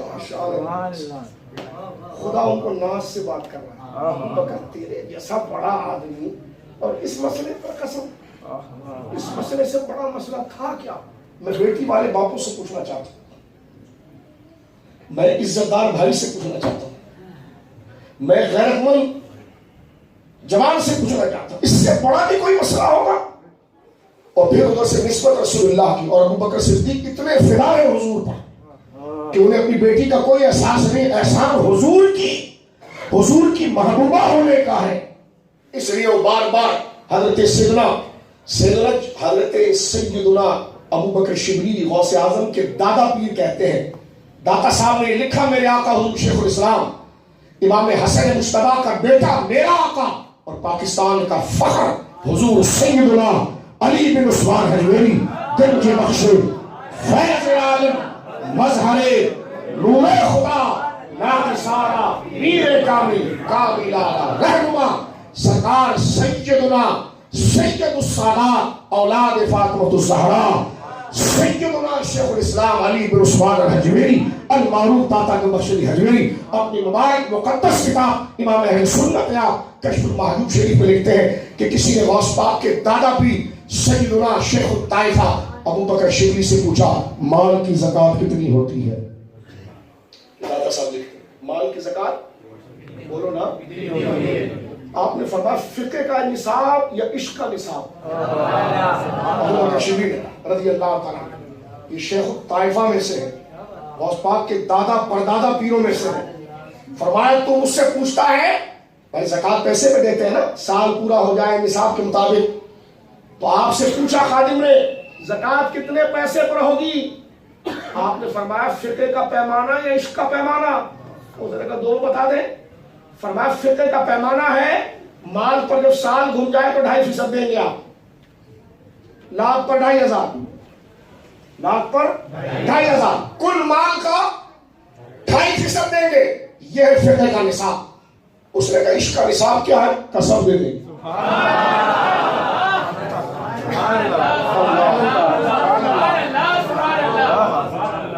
مسجد میں بیٹھا ہے کالے، ورنہ میرے منہ میں زبان پر جملہ آتا ہے اور جاتا ہے کہ تو نے فدق کا مسئلہ ابو بکر صدیق کی طرف منسوب ہے.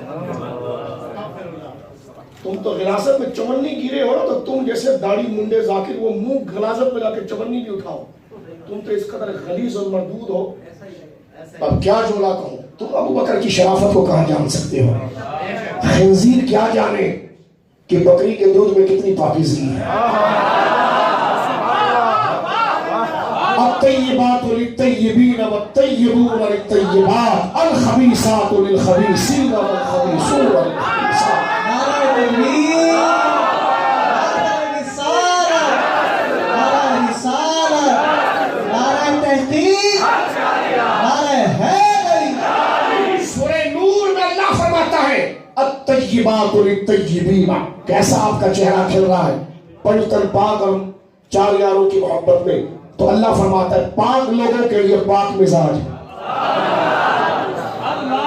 الطیبات للطیبین، پاک بندہ لباس سے نہیں مزاج سے بنتا ہے. فرمایا پاک لوگوں کے لیے پاک مزاج، پاک مزاجوں کے لیے پاک لوگ. الخبیثات للخبیثین، الخبیثات للخبیثین، جو خبیث اور مردود ہیں ان کے لیے خبیث بولیاں ہیں. والخبیثون للخبیثات، خبیث کے لیے خبیث بولی اور خبیث بولی کے لیے خبیث لوگ. پاک لوگوں کے لیے پاک بولی، پاک بولی کے لیے پاک لوگ. کوئی گالی نہیں ہے. تیری تفسیر نمونہ پڑھ لینا جا کر، یہ قرآن کی تفسیر ہے. یہاں پر ہے یہ کئی معلوم کرتے ہیں. پاک مردوں کے لیے پاک عورتیں، پاک عورتوں کے لیے پاک مرد، ناپاک عورتوں کے لیے ناپاک مرد، ناپاک مردوں کے لیے ناپاک عورتیں. اب یہ آگے چلے گا پورا. پاک لوگوں کے لیے پاک عقیدہ، پاک عقیدے کے لیے پاک لوگ، گندے عقیدے کے لیے گندے لوگ، گندے لوگوں کے لیے گندے عقیدے. جو ہے یہ عموم ہے اس کا. میں کوئی ذاتی معذرت تفسیر میں رائے نہیں کر رہا. آپ تفاسیر اٹھائیے، اس کے مفہوم عام ہے. اب آپ غور کیجئے حضرت ابوبکر صدیق کو. اللہ اکبر. میرے دوستوں بزرگوں، میں اس بات کو کنیکٹ کر رہا ہوں یہاں پر. میں نے آپ کو کہا اپنی تقریر واللہ میں نے شروع نہیں. صدیق وہ آپ سمجھیے، آپ اسکول کالج پڑھتے ہیں، تقریر لمبی نہیں کروں گا، ختم کر رہا ہوں، لیکن آپ کو مزاج بتا رہا ہوں. آپ جب اسکول اور کالج پڑھتے ہیں تو مین سبجیکٹ جو ہوتا ہے نا، وہ کتاب تو بعد میں شروع ہوتی ہے. پہلے تو انفارمیشن کا مقدمہ ہوتا ہے، مقدمے کے بعد کتاب شروع ہوتی ہے. ابو بکر وہ ہے جن پر کئی دن سے مقدمہ بیان، پھر ان کی بات. پہلے سمجھو تو صحیح آگے ہاں کون رہا ہے. ہاں کوئی میں لفاظی نہیں کر رہا معذرت کے ساتھ. میں آپ سے کوئی داد و تحسین کی نیت سے کہہ رہا ہوں. واللہ ابو بکر ایسی پالسا ہے. اب آپ دیکھیے صوفیہ کے جماعت کے امام میرے آقا حضور سیدنا ابو بکر شبلی.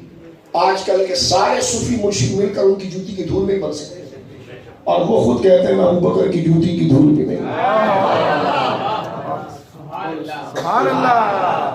میرے دوستوں بزرگوں سنیے، حضرت ابو بکر شبلی سے کسی نے پوچھا مال کا نصاب کتنا ہے زکوٰۃ کا؟ فرمایا عشق کا یا فقہ کا؟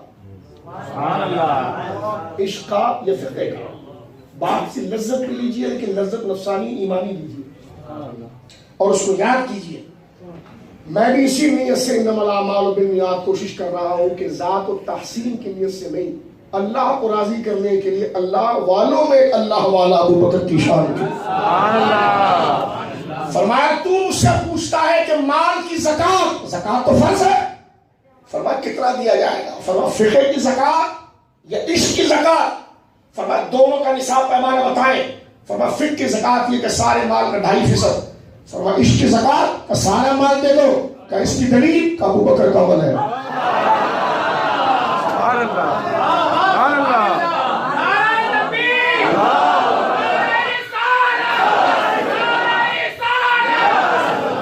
میں یہ کہنا چاہتا ہوں، ہم کسی کی توہین نہیں کرنا چاہتے، اور کسی اچھے کی توہین کر کے اللہ معاف کرے رب کو ناراض نہیں کرنا چاہتے، لیکن اگر کوئی پتے جیسا بھی نہ ہو اور اللہ والوں کے گریبان میں ہاتھ ڈالے تو اس کی انگلیوں کو اگر میں نچوڑوں نہ پکڑ کر تو میرا ایمان کہاں مقبول ہوگا؟ ہم اپنے اوپر مصیبت مسلط نہیں کرتے، لیکن لا یکلف اللہ نفسا الا وسعہا، جب آ جائے تو رب وسعت دے اور بندہ کھڑے ہو۔ میں پوچھتا ہوں، حضرت ابو بکر شبلی نے کہا کہ اس کا نصاب یہ ہے کہ جو تیرے پاس ہے سب دے دے۔ پوچھا اس کا ماخذ سورس کیا ہے؟ فرمایا ابو بکر مجھے بتاؤ، طریقت اور روحانیت کا کشتہ مغز ابو بکر ہے۔ اے طاہر القادری تو کیسا بول گیا کہ ابو بکر ولایت میں نہیں ہے، خلافت میں اول ہے؟ تجھے تو داڑھی رکھنے کی توفیق نہیں ہوئی، تو ابو بکر کے اخلاص پر حملہ کر گیا۔ اب اگر میں کوئی جملہ کہوں تو منہاج القرآن کو ناراض نہیں ہونا چاہیے، دین کا ساتھ دینا چاہیے۔ آپ اس کو ذاتیات کہتے ہیں۔ القول الجلیل لکھ کر آپ نے صوفیاء کو قبروں میں زخمی کر دیا، اور میں کلمہ پڑھ کے کہتا ہوں لا الہ الا اللہ محمد رسول اللہ۔ ہمارے یہ دوست تیرے ساتھ شریع ہے، یہ جملہ نہ کہتا ہمیں جملے نہ کہتے، اس کی وجہ سے تیری آدھی جماعت شیعہ ہو گئی۔ آج پنجاب میں جو فساد ہے اسی عبارت کی وجہ سے، اور ہم اپنی آخری سانس تک تیرے ساتھ علمی جدوجہد کریں گے اس لیے کہ اسی کو ایمان کہتے ہیں۔ کہتے ہیں جناب خلافت کی دو قسمیں، ایک روحانیت اور ایک سیاست۔ میں نے کہا وہ آپ کے وہاں ہوتی ہوگی کہ 5 سال کے بعد وہاں روحانیت اور یہاں کسی ایجنسی کو استعمال کرنا ہو تو تیرے کو بلا لے۔ میں نے کہا تمہارے پاس دوہری باتیں ہیں، خلفاء راشدین میں دوہری نہیں۔ جو رسول کے مسلح پر آئے وہ روحانیت میں کامل تھا، اس لیے قدم مسلح رسول کو رکھتا ہے۔ مولا علی کی ولایت میں جو شک کرے منافق ہے۔ سرکار مولا کی ولایت میں کوئی شک نہیں کر سکتا، لیکن مولا جس کے پیچھے ہاتھ باندھے اس ولایت ابو بکر کی گرفتار کی دنیا۔ اگر یہ نہیں ہوتا خدا کی قسم بات نہیں کرتے۔ کہتے ہیں ہم نے تو چھوٹی سی بات کی ہے۔ میں نے کہا لیکن شہ رد پر کی ہے۔ بظاہر یہ چھوٹے جملے ہیں، یہ تو قیامت میں کھلے۔ کہتے شاہ صاحب ایک عبارت پر آپ اتنے ناراض ہوتے ہیں۔ میں نے کہا چھوٹا سے کٹ ہے لیکن شہ رد پر لگا ہے، اہل سنت کے یہاں سے جان جاتی ہے۔ پاؤں میں پورا خنجر بھی گھس جائے تو کچھ نہیں ہوتا، یہاں ہلکا سے کانٹا بھی لگ جائے تو زندگی گئی۔ جس جگہ پر اس نے بات کی ہے نا بس یہیں سے سنت ختم ہو جاتی ہے اور بد مذہبیت انجیکٹ ہو جاتی ہے۔ ہمیں کوئی شوق نہیں خدا کی قسم غصہ کرنے کا، لالچ کا، اور کوئی پاگل بھی نہیں ہے کہ کسی دجال کو اپنا دشمن بنائے، لیکن جب شریعت لازم کرے تو دہن میں زبان تمہارے لیے، بدن میں حجاب تمہارے لیے، ہم آئے یہاں تمہارے لیے، اٹھے نہیں وہاں ہمیں نعرہ رسالت، نعرہ رسالت، نعرہ رسالت۔ علامہ سید مظفر حسین شاہ صاحب سنیوں کا شہنشاہ۔ اور میں حضرت یوسف علیہ السلام کے یہ جملے کہہ کر آگے بڑھوں گا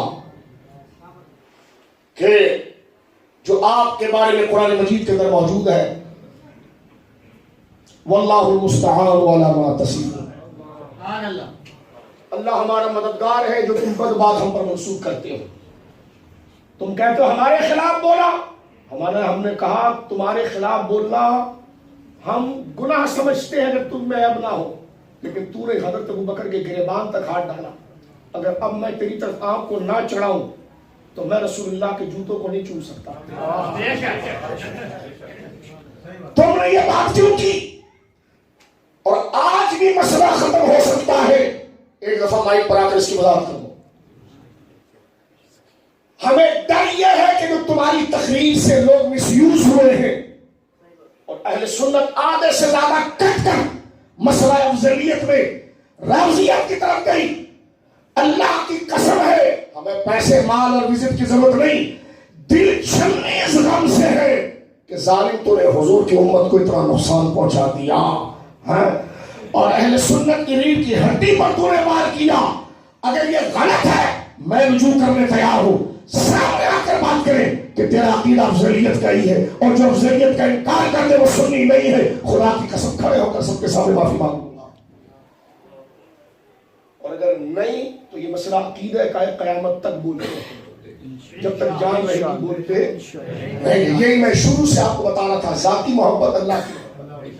اور بھائی یہ مرکز عشق ہے، ہمت ہے تو قدم رکھنا ورنہ بھاگ جاؤ.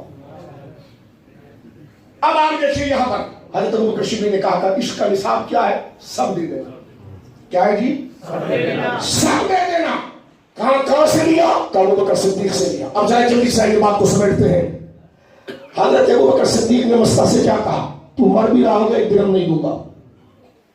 آپ باپ ہونے کی حیثیت سے بولے، آپ کہیں گے یار ابوبکر نے بہت ہلکی بات کی ہوگی، اس کا تو سر اتار دینا چاہیے.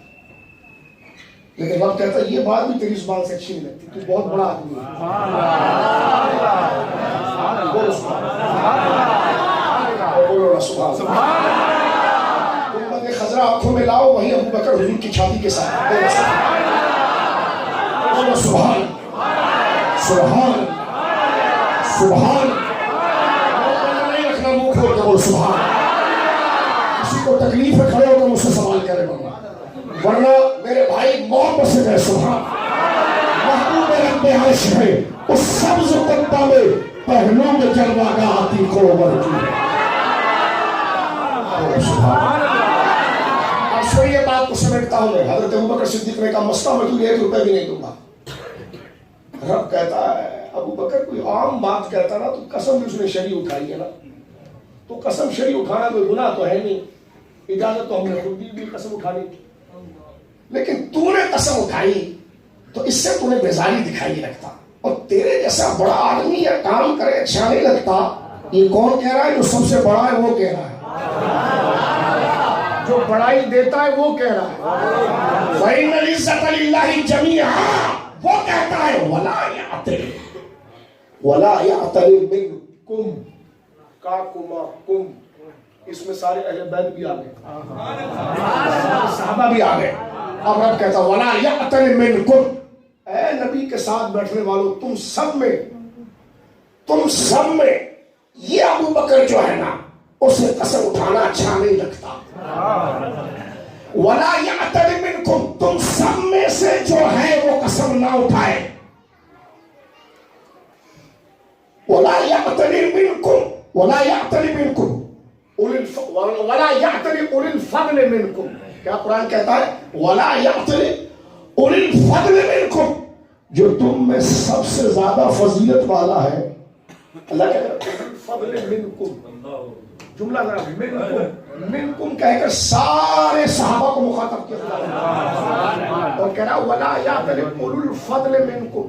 اے نبی کے غلاموں، اے عمر و عثمان و علی و عشرہ مبشرہ قبل فتح بعد فتح، سب سن لو. تم سب میں اولو الفضل منکم جو سب سے زیادہ فضیلت والا ہے وہی ابوبکر ہے. وَلَا يَعْتَلِ. اس کے ساتھ قسم کھانا ایسے موضوع پر اچھا نہیں لگتا. صرف فضل والا نہیں ہے، وہ سارا بڑا چوڑا سیدھا ہے. ایک جملہ قرآن کا دیکھیے، یہ پہلی آیت کہ میں نے تھوڑا سا حصہ پڑھایا آپ کے سامنے، خطبے میں پڑھا اور میں نے شروع نہیں کیا. اللہ فرماتا ہے وَلَا يَعْتَلِ أُولُو الْفَضْلِ مِنْكُمْ وَالسَّعَةِ. 2 صفتیں بیان کی. اولو الفضل منکم جو تم سارے نبی کے غلاموں میں ساری امت میں سب سے زیادہ فضل والے. اولو الفضل کہتے ہیں اولو الفضل. تم نے افضل کیوں کہا ابوبکر کو؟ میں نے کہا تم نے کہا نبی کے بعد سب سے افضل سارے صحابہ میں افضل. میں نے کہا کم میں کون ہے؟ کہا سارے صحابہ ہیں. میں نے کہا اولو الفضل منکم. اولو الفضل منکم نبی کے صحابہ میں سب سے افضل جو ہے. اور دیکھو نام اللہ ابوبکر کا نہیں لے رہا، یہ بھی تعظیم کی نشانی ہے، تعظیم کی نشانی. اچھا جو تم میں سب سے زیادہ بزرگی والا ہے بھلا اس پر بھی کوئی ایسے مسئلے پر قسم کھانا اچھا لگتا ہے؟ اب تبادل ذہنی پہنچتی ہے ابو بکر صدیق پر، اور مراد دوسرا کوئی ہو بھی نہیں سکتا کیونکہ اس کے شان رسول ہی حضرت مستان ہے۔ اور یہاں پر قرآن کیا کہہ رہا ہے اللہ سنیے، وَلَا يَعْتَلُ الْفَضْلِ مِنْكُمْ وَالسَّعَةِ، تم جماعت صحابہ میں سب سے زیادہ فضل والا اور وسعت والا، فضل والا۔ اب اس وسعت سے مراد کیا ہے؟ اگر اس وسعت سے مراد مال ہے پھر بھی ابو بکر مراد ہو، کیونکہ مولا کائنات کے پاس مال نہیں تھا، صحیح ہے؟ آپ تاجدار حل عطا ہیں، ہم مانتے ہیں، لیکن آپ کی زندگی بظاہر فقر اختیاری میں گزری ہے، مال کی فراوانی نہیں۔ اب یہ لفظ وسعہ دیکھیں کتنی چیزوں کو کھولتا ہے۔ فرمایا وَلَا يَعْتَلِ أُولُو الْفَضْلِ مِنْكُمْ وَالسَّعَةِ، جو تم میں سب سے زیادہ فضیلت والا ہے اس کا سان کرتا ہوں، تم میں جو سب سے زیادہ فضیلت والا ہے اسے زیب نہیں دیتا کہ وہ قسم اٹھائے، اور وہ صرف فضل والا ہی نہیں، وسعہ وسعتوں والا بھی ہے، کشادگی والا بھی ہے۔ اب اس وسعت سے کیا مراد ہے؟ اس وسعت سے مراد ان کا اخلاق ہے، اور اگر مال لیا جائے تب بھی ابو بکر ہی مراد ہے، کیونکہ جو لوگ فضیلت کا انکار کرتے ہیں وہ مال مراد لیتے، تو میں نے کہا یہ تو طے ہو جاتا ہے کہ یہاں خطاب ابو بکر صدیق سے۔ تو جب یہ دیکھیے فضل میں اور وسعت میں باء واو عاطفہ اگر آ گیا، ذات تو مراد ایک ہی ہے جو ان کے لیے کہی جا رہی ہے، شانیں تو ان کے سامنے آ رہی ہے، تو جب وسعت والا جو ہے تو فضل والا بھی وہی ہے، وسعت والا جو ہے فضل والا بھی وہی ہے۔ اور اگر اس سے مراد وسعت اخلاق لے تو تم میں سب سے زیادہ ولایت پر جو ہے، کیونکہ ولایت کی تعریف ہی اخلاق ہے، روحانیت ہے، اور قرآن کہتا ہے تم میں سب سے زیادہ بااخلاق ابو بکر صدیق ہے۔ اب آئیے تھوڑا پیچھے، پھر پیچھے قرآن کہتا ہے وَلَا يَعْتَلُ الْفَضْلِ مِنْكُمْ وَالسَّعَةِ، اے ابو بکر تیرے جیسے بندوں کو قسم لینا مزہ نہیں دیتا جبکہ تو فضل والا ہے، اور الفضل ہے۔ فضل کا معنی ہوتا ہے بزرگی۔ اب ذرا اس کو یہاں سے کھولیے آپ، فضل کا معنی کیا ہے؟ بزرگی۔ بزرگی کا معنی عبادت میں زیادہ ہونا، عبادت میں زیادہ ہونے کا معنی ہے کہ کثرت ثواب ہونا، کثرت ثواب ہونا۔ اور ہم اہل سنت جب کہتے ہیں نا حضور حضرت ابو بکر سب سے افضل ہے، افضل سے مراد یہ ہے کہ آپ کے پاس نیکیاں سب سے زیادہ ہے، قرب زیادہ ہے۔ کہتے ہیں یہ کہاں سے آیا؟ میں نے اولو الفضل منکم والسعہ۔ اب مثلا دیکھو اس کو سمجھانے کی مرض کرتا ہوں، ہمارے سامنے 10 سال کا حافظ قرآن ہو اور ہماری داڑیاں سفید بھی ہو جائے لیکن ہم قرآن کے حافظ نہ ہو، تو میں نے بزرگوں کے اس بچے کے ہاتھ چومتے ہوئے دیکھا تو پتا چلا تعظیم عمر سے نہیں ہوتی، فضل سے ہوتی ہے۔ کیا مطلب؟ میں نے اس بزرگ سے پوچھا آپ نے اس بچے کا ہاتھ کیوں چوما؟ کہنے کہ یہ نیک ہے۔ میں نے کہا داڑھی تو آپ کی سفید ہے، عمر میں آپ زیادہ ہے۔ فرمایا شادی آپ سمجھے نہیں، نیکی کا مطلب یہ ہے کہ یہ قرآن پڑھتا ہے، اس کے پاس نیکیاں زیادہ ہے۔ میں نے مجمع میں کہا دیکھو تو ملاؤں کو مسئلہ سمجھ میں نہیں آیا، اس بابے کو سمجھ میں آ گیا، اور یہ بابا صاحب فرما رہے ہیں کہ بزرگی اس کو کہتے ہیں جس کے پاس ثواب زیادہ ہو، ثواب زیادہ ہو۔ اب دیکھو بچہ 10 سال کا ہے لیکن لائق تعظیم اس لیے ہوا کہ قرآن اس کے پاس ہے تو اجر بھی زیادہ ہے۔ تو جہاں اسلام میں شرعی تعلیم میں افضل کا جملہ بولا جاتا ہے وہ عمر اور کسی صفت کے مقابلے پر نہیں، وہ کثرت اجر، زیادہ ثواب ہونے کی وجہ سے بولا جاتا ہے۔ اور قرآن نے ساری امت میں جس کے اعمال میں سب سے زیادہ اجر اور ثواب کی بات کی ہے وہ ابو بکر صدیق، اسی لیے وہاں پر کہا وَسَيُجَنَّبُ الْأَتْقَى، اور ادھر فرمایا کہ وَلَا يَعْتَلُ الْفَضْلِ مِنْكُمْ وَالسَّعَةِ۔ مسئلہ سمجھ میں آ رہا ہے آپ کو؟ تو یہ حضرت ابو بکر صدیق کی شان ہے کہ جن کو اللہ فضل والا کہتا ہے۔ اللہ کیا کہتا ہے جی؟ فضل والا۔ اب بات کو یہاں پر ہم اختتام کی لا کر میرے دوستوں بزرگوں ختم کرتے ہیں ایک اس کی تمہید کے طور پر۔ قرآن مجید فرقان حمید میں ایک نہیں متعدد آیتیں دیکھیں، اور قرآن ہے، اور قرآن مجید کی آیات محکم منسوخ نہیں ہوتی۔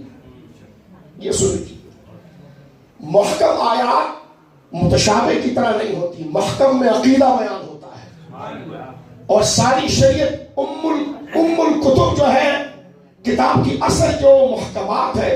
اب دیکھیں قرآن مجید ایک جگہ پر جہاں پر بھی صحابہ کی شان اللہ بیان کرتا ہے نا، وہاں پر اللہ اس کا رزلٹ بھی بیان کرتا ہے. مثلا ایک مورخ کسی کی شان کو بیان کرے, وہ ملعون کہہ رہا تھا وہاں سارے بہرے تھے, بہرے تھے. ایک پولیس والا مجھ سے پوچھنے لگا اس میں توہین کیا ہے؟ میں نے کہا تیرا افسر بہرا ہے. کہ کیا بات کرتے ہو؟ میں نے کہا توہین سمجھ میں آئی آپ کو؟ کیا بات کرتے ہیں, کیوں اپنی توہین کرواتے ہیں؟ آپ کہتے ہیں اس جملے میں توہین نہیں ہے. وہ کہہ رہا ہے جناب سارے صحابہ کی طرف نسبت کر کے کہہ رہا ہے معاذ اللہ کہ وہ سارے بہرے تھے الیاذ باللہ. تو توہین کس چیز کا نام ہوتا ہے؟ اللہ رحم فرمائے, استغفر اللہ. اب آپ غور کیجئے قرآن مجید کیا کہتا ہے ہستیوں کے بارے میں, اور ان کی شان اور ان کی جلالت کے بارے میں اللہ کیا کہتا ہے. مشہور آیت کے ترجمے سے میں پیش کر دیتا ہوں. اللہ نے فرمایا لا یستوی منکم من انفق من قبل الفتح وقاتل اولئک اعظم درجۃ من الذین انفقوا من بعد وقاتلوا وکلا وعد اللہ الحسنی واللہ بما تعملون خبیر. ختم. فرمایا وہ لوگ جو فتح مکہ سے پہلے 8 ہجری سے پہلے اللہ کی راہ میں جنہوں نے قتال کیا اپنی جان کے ساتھ اور مال کے ساتھ, وہ ان کے برابر کوئی نہیں ہو سکتا وہ جس نے فتح مکہ کے بعد اللہ کی راہ میں مال دیا اور جان دیا ہو. کیونکہ فتح مکہ کے بعد وسعت آ گئی تھی, آسانی ہو گئی تھی. فرمایا فتح مکہ کے بعد والے جو ہیں وہ فتح مکہ سے پہلے والوں کے برابر نہیں ہو سکتے, بلکہ اولئک اعظم درجۃ من الذین انفقوا من بعد وقاتلوا, جس میں اس کا درجہ سب سے بڑا ہے جس نے فتح مکہ ہونے سے پہلے اللہ کی راہ میں مال بھی دیا اور اللہ کی راہ میں جان کا نذرانہ بھی قربان کیا. لیکن فرمایا محبوب یہ تو ان کے درمیان ہم تقابل کر رہے تھے, لیکن حقیقت یہ ہے کہ وہ کلا وعد اللہ الحسنی, وہ پہلے والے ہو یا بعد میں والے ہو جنتی دونوں ہیں. جنتی دونوں ہیں. تو میں نے کہا کالے کپڑے کیوں تمہیں پہنے کہ جنت ملتی ہے؟ تو میں نے کہا ان کو تو مل گئی تو اس کو پھاڑ تھی, پھاڑ اس کو, کیونکہ سب اللہ کے لیے کرنا تھا تو اللہ نے ان کو رزلٹ دے دیا. جن کو رزلٹ دے دیا ان کے خلاف تو بھونک رہا ہے تو تجھے خدا کیسے ملے گا؟ تو خدا کے کلام کو غلط کر رہا ہے. کہ نہیں بات میں بدل گئے. میں نے کہا بیٹا رب نے کام بھی تیرا پورا کیا ہے. یہاں رب فرماتا ہے ذرا غور سے سنیے, وَقُلْ كَ لَا يَسْتَوِي مِنكُم مَّنْ أَنفَقَ مِن قَبْلِ الْفَتْحِ وَقَاتَلَ أُولَٰئِكَ أَعْظَمُ دَرَجَةً مِّنَ الَّذِينَ أَنفَقُوا مِن بَعْدُ وَقَاتَلُوا وَكُلًّا وَعَدَ اللَّهُ الْحُسْنَىٰ وَاللَّهُ بِمَا تَعْمَلُونَ خَبِيرٌ. اور اللہ سب جانتا ہے جو تم کرتے ہو. یہ جملہ بتا رہا ہے کہ جو انہوں نے کرنا تھا وہ بھی اللہ جانتا ہے, اس لیے ان کو جنتی کہے. نعرہ تکبیر, نعرہ رسالت, نعرہ رسالت. ہر صحابی نبی جنتی جنتی. آپ قرآن کے انداز ہمیشہ دیکھیں گے کہ سارا مضمون بیان کرنے کے بعد اللہ کے رزلٹ بیان کرتا ہے. کہیں فرماتا ہے کہ جناب جو ہے کہ وہ وَكَانَ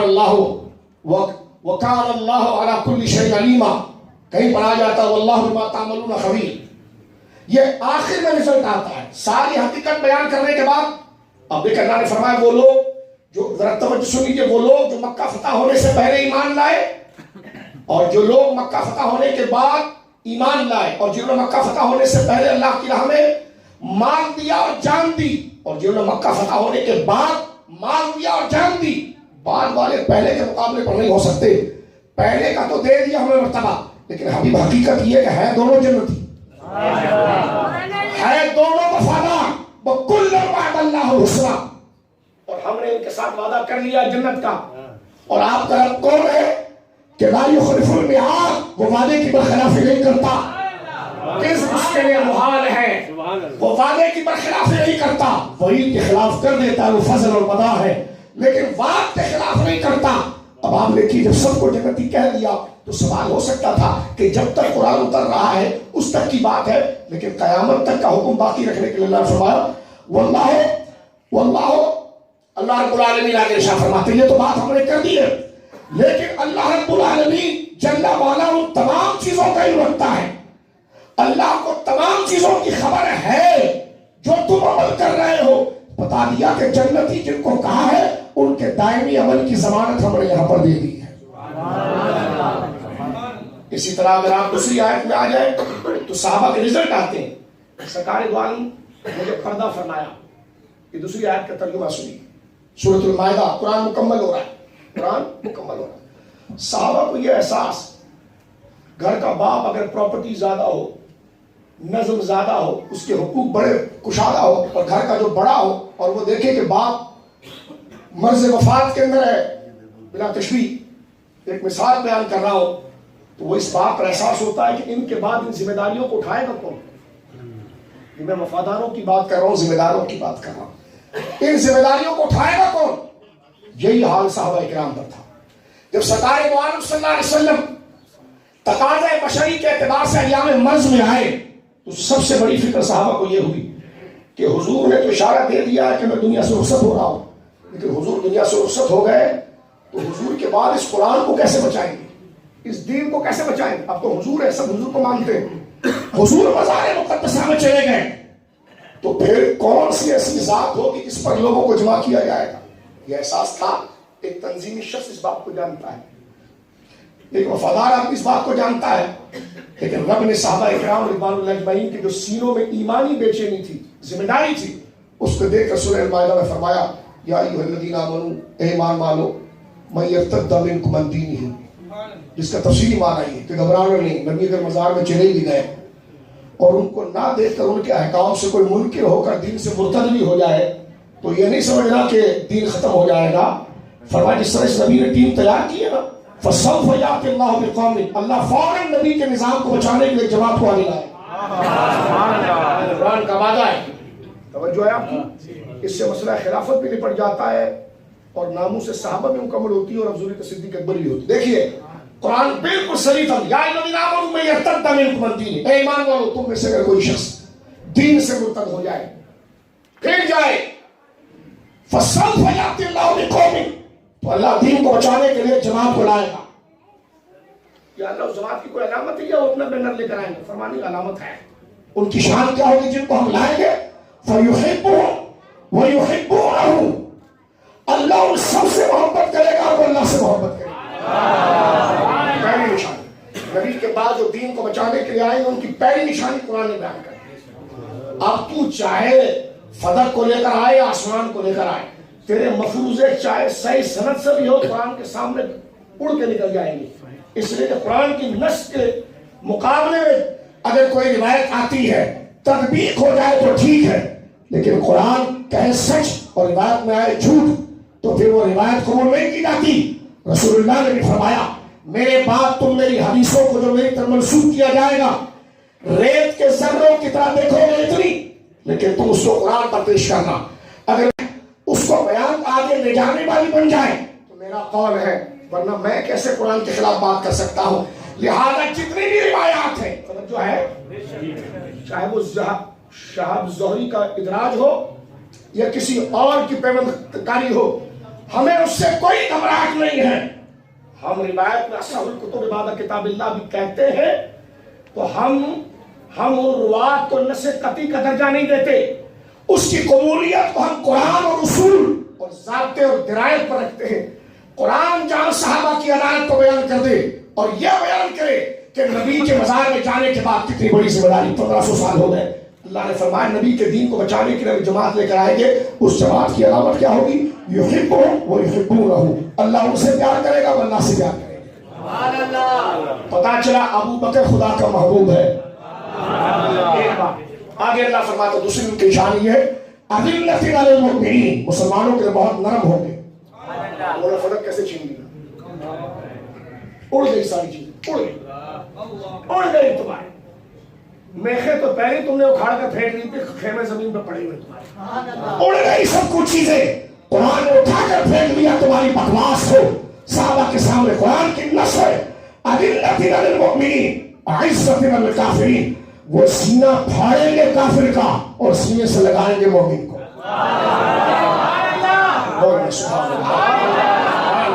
یہ قرآن کے لفظ ہے، میں کوئی لفاظی نہیں کر رہا، آپ کو دین اور رسول سکھا رہا ہوں، اور جس طرز پہ میں بات کر رہا ہوں کوئی بڑے سے بڑا فن خان کئی دفعہ پیدا ہو کر مسلم نسل آ جائے قرآن کو ہلا نہیں سکتی، اس لیے تو کہتے ہیں قرآن مل گیا، قرآن مل گیا۔ میں نے کہا کہاں سے، کیسے برطانیہ سے تصدیق ہوگی؟ میں نے کہا برطانیہ اپنے پاس ہے، ہمیں تو قرآن علی نے دے دیا ہے جو جبریل لے کر حضور کے سینے پر آئے۔ العلی و مال قرآن، قرآن و مال علی۔ میں نے کہا وہ روایت تو افضلیت پر پڑھتے تھے، آپ کیوں بھول گئے؟ اب کیوں بھول گئے؟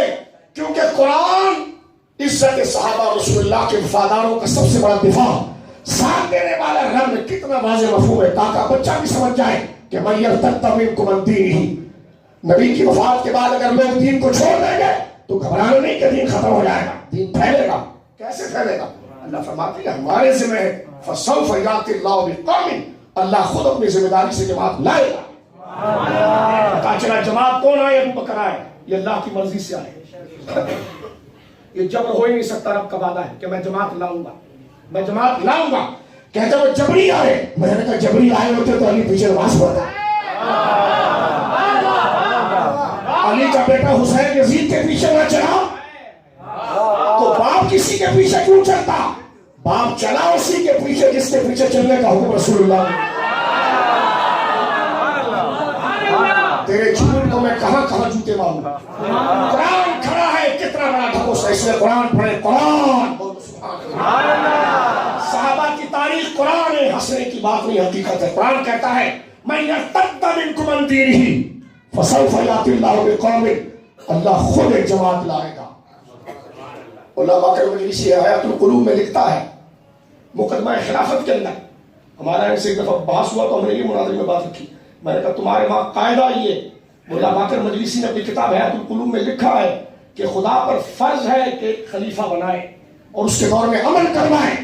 میں نے کہا اگر آپ اس روایت کو لیں گے تو خارجی کا استدلال ثابت ہوتا ہے۔ خارجی کہتے ہیں مولا علی خلیفہ نہیں معاذ اللہ، کیونکہ خلافت کی جو ضمانت سورہ توبہ کے اندر آئی ہے کہ وہ اس کے دور میں عمل ہوگا، مولا علی کے دور میں تو جگہ ہوئی ہے۔ تو میں نے کہا تیرے بنائے ہوئے بنڈل بازی تھے تو مولا علی کا عقیدہ جاتا ہے معاذ اللہ بقول تیرے، اور تیرا یہ کہنا کہ خدا پر واجب ہے کہ خلیفہ لائے اور عمل قائم کرے، میں نے کہا اس سے ابو بکر ثابت ہو جاتے، عمر ثابت ہو جاتے، اور واجب ہے۔ رب واجب کے خلاف کرے تو کذب ہے، کہتے واجب ہے، تو میں نے کہا واجب ہی تو تھا تو اللہ نے ابو بکر کو بھیجا۔ سنیوں کے نزدیک رب پر کچھ واجب نہیں ہے، یہ اس کا فضل ہے، لیکن بقول تمہارے کہ رب پر واجب ہے کہ دنیا میں عمل کو قائم کرنے کے لیے خلیفہ کو منتخب کرے، اس کے ذریعے امن لائے۔ تو میں نے کہا اس قاعدے سے تو واضح طور پر گھر کی گواہی آ گئی کہ ابو بکر صدیق کے دور میں امن بھی تھا، عمر کے دور میں امن بھی تھا، عثمان کے دور میں۔ ہم سرکار مولانا مرتضیٰ کو خلفاء راشدین میں اپنی آنکھوں کا تارا، دل کا قرار اور اپنے ایمان کی غیرت یقین کرتے ہیں۔ سنیے آپ یہاں پر کیا فرمایا، اللہ ایک ایسی قوم لائے گا، مختصر بس ختم کرتے ہیں، اللہ ایک ایسی قوم لائے گا کہ ان کی علامت یہ کہ اللہ ان سے پیار کرے گا اور وہ اللہ سے پیار کریں گے۔ تو پتا چلا ابو بکر اللہ کا محبوب ہے، محبوب پر بھونکنے والا خنزیر ہوتا ہے۔ میں گالی نہیں دے رہا، آپ کتاب اٹھائیے، علامہ ذہبی کی کتابوں کو دیکھیں تو کئی ابو بکر صدیق کی توہین کرنے والے مرے تو شکل ان کی خنزیروں کی تھی۔ العیاذ باللہ، العیاذ باللہ۔ لیکن کتا بھی اگر اچھوں کے پیچھے چلے تو اس کا چہرہ لوہا ہے۔ اصحاب کہف کو دیکھیا تو اب آپ دیکھیے اللہ نے فرمایا کہ وہ میرے محبوب ہوں گے، میں ان کا محبوب ہوں گا۔ بولیے سبحان اللہ، وہ میرے محبوب ہوں گے اور میں ان کا محبوب ہوں گا۔ جیسے سورہ توبہ میں غار والی بات میں کیا فرمایا، ثانی اثنین اذ ہما فی الغار، دو میں سے دوسرا، یعنی حضور کا دوسرا اللہ نے کس کو کہا؟ ابو بکر صدیق کو۔ تو بلا فصل کون ہوتا ہے کہ اصل اور اس کے درمیان کوئی فاصلہ نہ ہو، تو حضور کا دوسرا کہا، حضور کا تیسرا نہیں کہا کہ بیچ میں دوسرا آ جائے، دوسرا کہا کہ دوسرے سے پہلے پہلا آتا ہے اور پہلے کے بعد دوسرا آتا ہے، اسی کو بلا فصل کہتے ہیں۔ یہ بھی قرآن ہے، یہ بھی قرآن ہے۔ اور یہاں پر اللہ کیا کہتا، ثانی اثنین اذ ہما فی الغار وقال لصاحبہ، وہ دو میں سے دوسرا جب وہ غار میں دونوں تھے، اور اپنے دوست سے کہا، صاحب سے کہا، لا تحزن ان اللہ معنا، ڈر مت، اللہ ہم دونوں کے ساتھ ہے، اللہ ہمارے ساتھ ہے۔ تو اللہ جس کے ساتھ ہو گمراہ نہیں ہوتا، اللہ جس کے ساتھ ہو وہ گمراہ، اللہ جس کے ساتھ ہو وہ تجربہ نہیں کرتا۔ جو تو نے کوک شاستر بنا کر رکھا ہے وہ تیری کوک شاستر ہے، دین نہیں ہے۔ دین یہ ہے ابو بکر خدا کے ساتھ ہے، خدا رسول ابو بکر کے ساتھ۔ میں تیری کوک شاستر، تیرے کالے کپڑے کو دیکھوں یہ قرآن کے نوری ورق کو دیکھو جس میں خدا کہتا سال اسرائیل اذهبا فی الغار وقال لصاحبہ لا تحزن ان اللہ. اور علماء امام راضی نے بڑی پیاری بات کی. حضرت موسیٰ علیہ السلام جب اپنی قوم سے نکلے، قوم نے تھکا دیا آپ کو، تو آپ نے اپنی قوم کو یہ کہا بھاگو یہاں سے سب، ان معی ربی سیہدین، میرے ساتھ میرا رب ہے اور ضرور مجھے راستہ دے گا. اب دیکھیں یہاں لفظ کیا کہا حضرت موسیٰ نے اپنی قوم سے، ان معی، اور رب وہاں حضور نے کیا فرمایا معنا، معنا. اور حضرت موسیٰ کیا کہہ رہے ان معی ربی، میرے ساتھ میرا اللہ ہے. کسی اپنے ساتھی کو ساتھ میں نہیں جوڑا کیونکہ اس میں غلط لوگ تھے، تو آپ نے ان کے لیے معیت رب کی بشارت نہیں دی. جو گمراہ ہو اسے رب کی معیت نہیں ملتی، اور جسے معیت مل جائے وہ گمراہ نہیں ہو. قرآن ہے میرے بھائیو، قرآن ہے. کیا کہا حضرت موسیٰ نے ان معی ربی. وہ جاؤ سب فرعون سے مل گئے تو کیا ہوا، سامری کے پیچھے چلے گئے تو کیا ہوا، لیکن میں ان بے شک معی، میرے ساتھ، اکیلے میرے ساتھ. معی واحد متکلم، معی ماں کے ساتھ یاد کیا. اب دیکھیں اضافت ہو گئی وہاں پر. ان معی ربی، میرے ساتھ میرا رب ہے جو مجھے راستہ دے گا. لیکن حضور نے غار میں کیا کہا، ان معی، ان معی نہیں کہا. فرمایا وقال لصاحبہ ان اللہ معنا. یہ نہیں کہا گھبرا نہیں اللہ میرے ساتھ ہے، فرمایا نہیں اللہ ہم دونوں کے ساتھ ہے.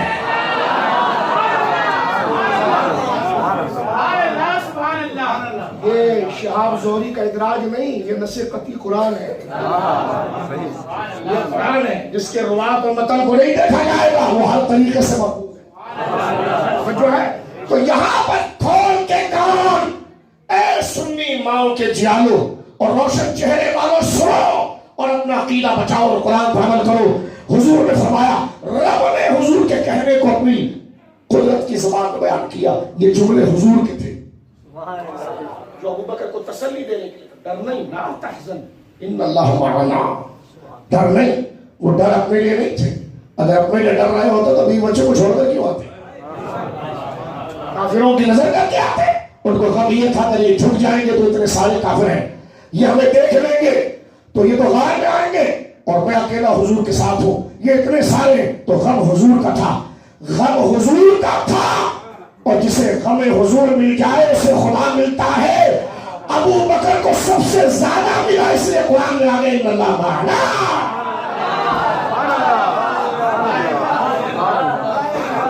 ان اللہ معنا. اور میں کہنا چاہتا ہوں یہ ہے ان اللہ مع الصابرین. میں اس کو بھی مانتا ہوں کہ صبر کرنے والوں کے ساتھ اللہ ہے، لیکن وہاں صفت ذات کے لیے لائی نہیں ہے. یہاں صفت نہیں، یہاں ذات ہی کو خطاب ہوا. کیا مطلب ابو بکر میں سارے کمالات پہلے ہی تھے تو ہم کیا صفت بیان کریں؟ جس میں نہیں ہے اسے صبر بتائیں نا، جس میں پہلے سے ہی صبر ہے تو کہہ دو ان اللہ. ولایت کا ہر لمحہ اس میں موجود ہے. اس لیے قرآن نے کسی وصف کو بیان نہیں کیا، ذات کو خطاب کیا. فرمایا لا معنا. اور کس کے ساتھ معنا؟ رسول کے ساتھ اللہ ہے. فرمایا ابو بکر تو میرے ساتھ اور ہمارے ساتھ اللہ. اور حدیث میں موجود ہے، اس کی تشریح حضور نے فرمایا ابو بکر غم کیا کرتا ہے جن دو کا تیسرا اللہ ہو. اب بلا فصل دیکھیے آپ، رب کا بلا فصل خلیفہ، کمالات ازلی میں اور فیصلہ عطا میں اور اس کمال میں اول و آخر میں حضرت جناب رسول اللہ ہے. اور رسول اللہ کا نائب مطلق، رب کا نائب مطلق جناب رسول اللہ، رسول اللہ کا نائب مطلق ابو بکر صدیق. وہ ترتیب دیکھے کیسی آئی کہ تو اس دو کے بارے میں کیا کہتا ہے ابو بکر جس کا تیسرا اللہ ہو. ثانی اسرائیل دو میں سے دوسرا، پہلے حضور دوسرے ابو بکر. فرمایا وہ دو کیسے ہوں گے جس کا تیسرا اللہ ہو. میں کہتا ہوں یہ ترتیب آپ دیکھیں، بات کی فصل کو چھوڑے، رب نے اپنے ساتھ جوڑ کر آپ کی خلافت بلا فصل کو بیان کر دیا. اور فرمایا ان اللہ معنا. آیت ختم ہوتی ہے مائدہ کی. فرمایا اللہ وہ قوم لائے گا کہ ان کی نشانی یہ ہے کہ وہ رب سے محبت کریں گے، رب ان سے محبت کرے گا. مائیت قرآن میں کس کو کہا؟ ابو بکر صدیق. محبوبیت کس کو کہا؟ ابو بکر. بولیے نا صدیق کو. وسعت تامہ کس کو کہا؟ ابو بکر صدیق کو. سب سے بڑا فضل والا کس کو کہا؟ وسید النبی الاتقا. اتقا کس کو کہا؟ اولئک اعظم الدرجہ. سب سے اونچا مرتبہ والا کس کو کہا؟ اب آپ دیکھیے قرآن کیا کہتا ہے. فرمایا وہ جو قوم لائیں گے نا ان کی پہلی نشانی میں اللہ سے محبت کریں گے, اللہ ان سے محبت کرے گا. اور اذلۃ علی المؤمنین, وہ مسلمانوں پر بڑے نرم ہوں گے. سرکار دو عالم صلی اللہ علیہ وسلم جو اعلان نبوت کیا تو مال نہیں تھا. رب نے کہا حبیب الضحیٰ واللیل اذا سجا ما ودعک ربک وما قلی والآخرة خیر لک من الاولی ولسوف یعطیک ربک فترضی الم یجدک یتیما فآوی ووجدک ضالا فہدی ووجدک عائلا فأغنی. حبیب رب کا تجھ پر انعام اتنا ہے کہ جب رب نے تجھے کثرت عیال پایا تو تجھے غنی کیا. اٹھا 1400 سال کی تفسیر ہے. یہاں غنی کرنے کی نسبت کس پر ہے؟ دو ہستیوں, حضرت خدیجہ, حضرت ابو بکر. مولا کائنات ہمارے آقا ہیں لیکن مال ان کے پاس نہیں تھا. غنی کرنے کی بات جو یہاں آئین کے ساتھ جو غنی کرنے کی بات کی, کثرت عیال ہے تو تیرے مصارف زیادہ ہے, مال نہیں. حبیب زوجہ تیرے نکاح میں وہ دے رہے ہیں جس کے پاس مال ہے, اور غلام وہ دے رہے ہیں جو ابو بکر ہے. تو دو ہستیاں حضور کے پاس آئی اور سرکار کے جیب اور قریب کے مال کو بھر دیا, اور سرکار نے اسلام کی خدمت کے لیے مال کو بانٹا. قرآن یہاں کہہ رہا حضور محبوب تو تنہا نہیں, تجھے غنی کرنے کے لیے میں ابو بکر عطا کر رہا. حضرت ابو بکر نے جب بلال کو آزاد کیا نا, میں بہت دبے دبے الفاظ میں صرف اوپر کا مضمون بیان کر رہا ہوں. جب بلال کو آزاد کیا نا تو جس کے وہ غلام تھے اس نے دیکھا ابو بکر بڑا منہ بھرا آیا. کا کتنا؟ کا 40 کوٹیا سونا. اتنی بڑی رقم, اس رقم میں ہزاروں غلام خریدے جا سکتے تھے, لیکن اس نے قیمت حضرت سیدنا بلال کی لگائی. پہلے تو آئے کہنے کہ تو اس پر اتنی تکلیف نہیں دے, کیونکہ حضور جب قریب سے گزرے تو حضرت بلال کو وہ آگ پر لٹا رہا تھا, امیہ بن خلف معاذ اللہ. حضور کو بڑی تکلیف ہوئی. سرکار نے شاہ فرمایا در سے اللہ تیرے لیے خیر نکالے گا, اور وہ خیر کون؟ ابو بکر ہے. تو جائے گا کہاں؟ تو بلال کا ذکر کرتا ہے, اور بلال کی گردن جس کے ہاتھ میں, ابو بکر کا ذکر نہیں کرتا. بلال اگر حسن کو کندھے کو اٹھائے تو تربیت ابو بکر ہے. بلال اگر چھاتی سے حسین کو لگائے تو تربیت ابو بکر ہے.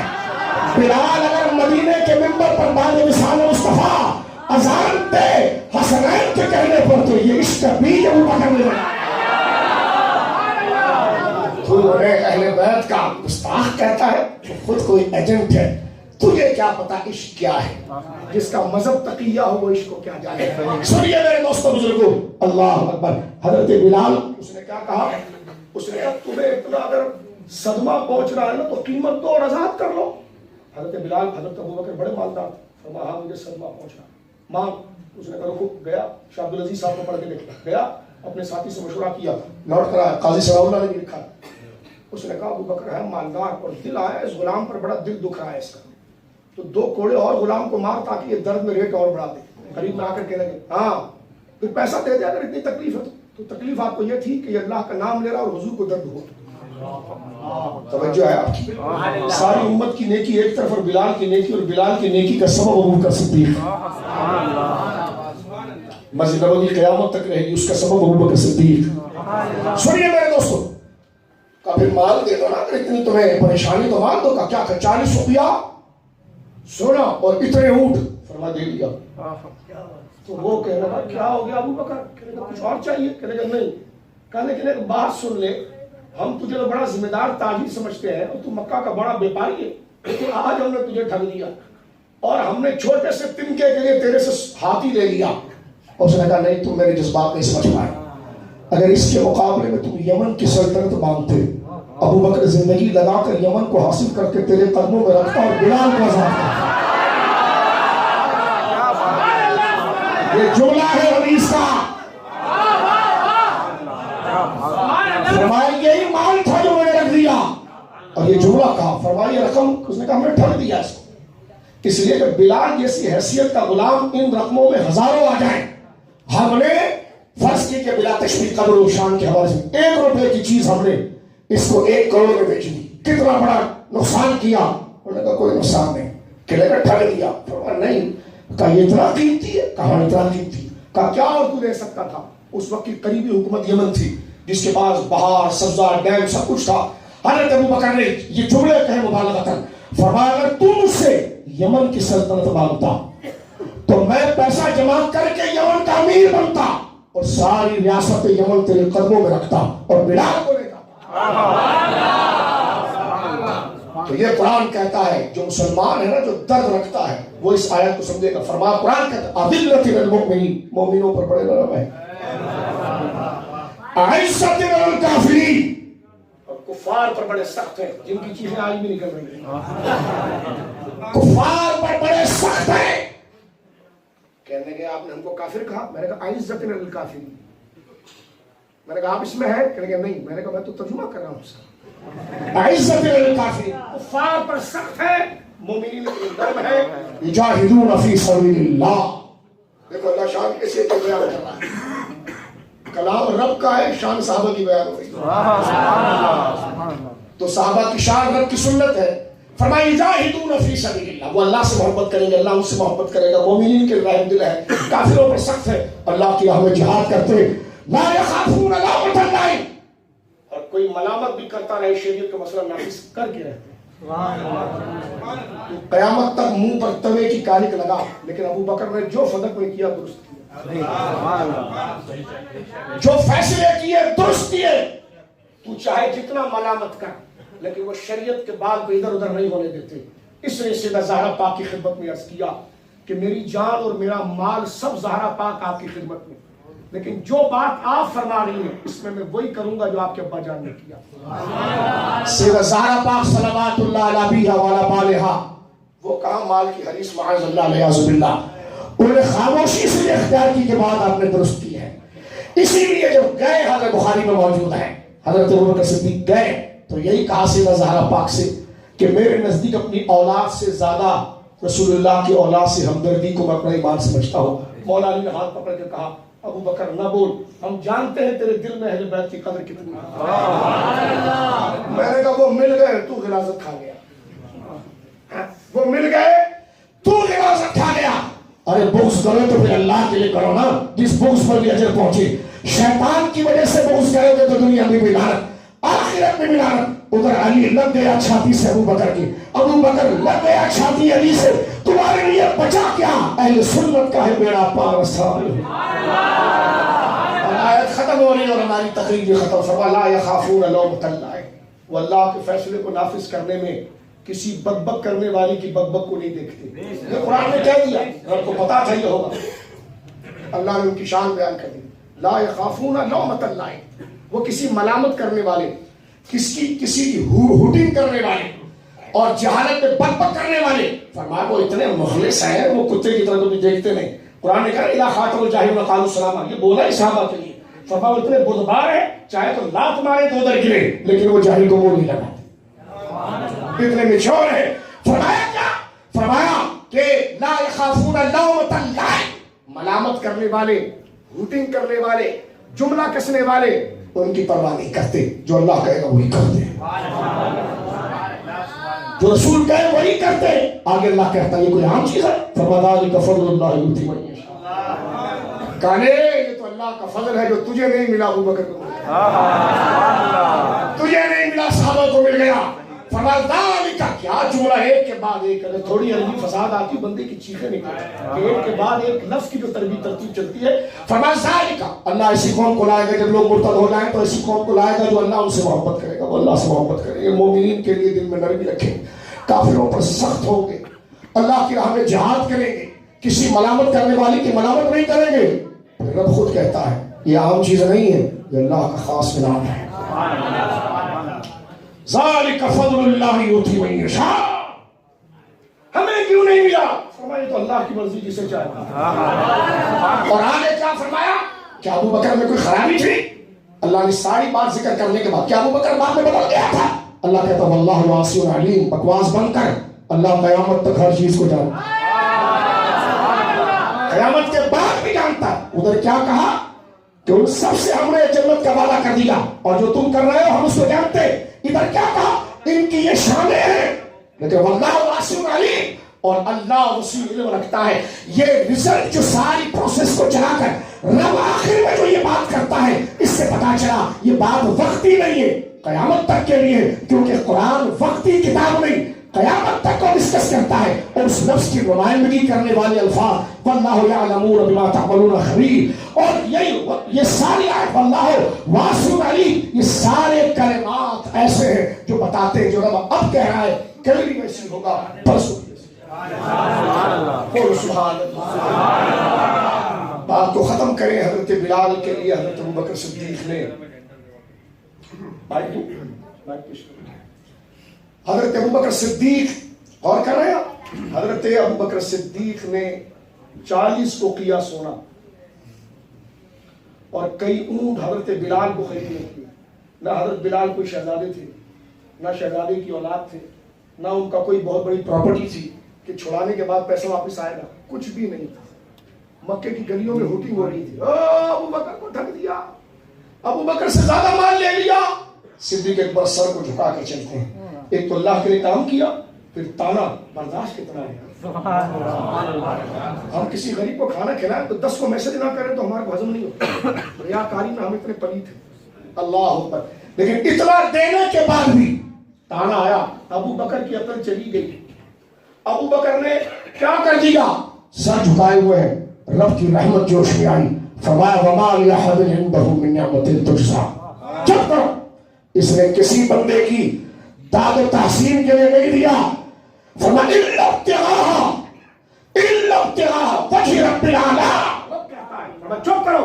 یہ چپ ہے لیکن ہم کہیں گے اس نے صرف اپنے رب کی رضا کے لیے. سبحان اللہ. ولسوف يرضى. ادھر کیا فرمایا؟ وَلَسَوْفَ يُؤْتِيكَ رَبُّكَ. ادھر کیا فرمایا؟ وَلَسَوْفَ يَرْضَىٰ. رسول سے فرمایا رب تجھے اتنا دے گا تو راضی ہو جائے گا. ادھر ابو بکر سے کہا تجھے اتنا دے گا کہ تو راضی ہو جائے گا.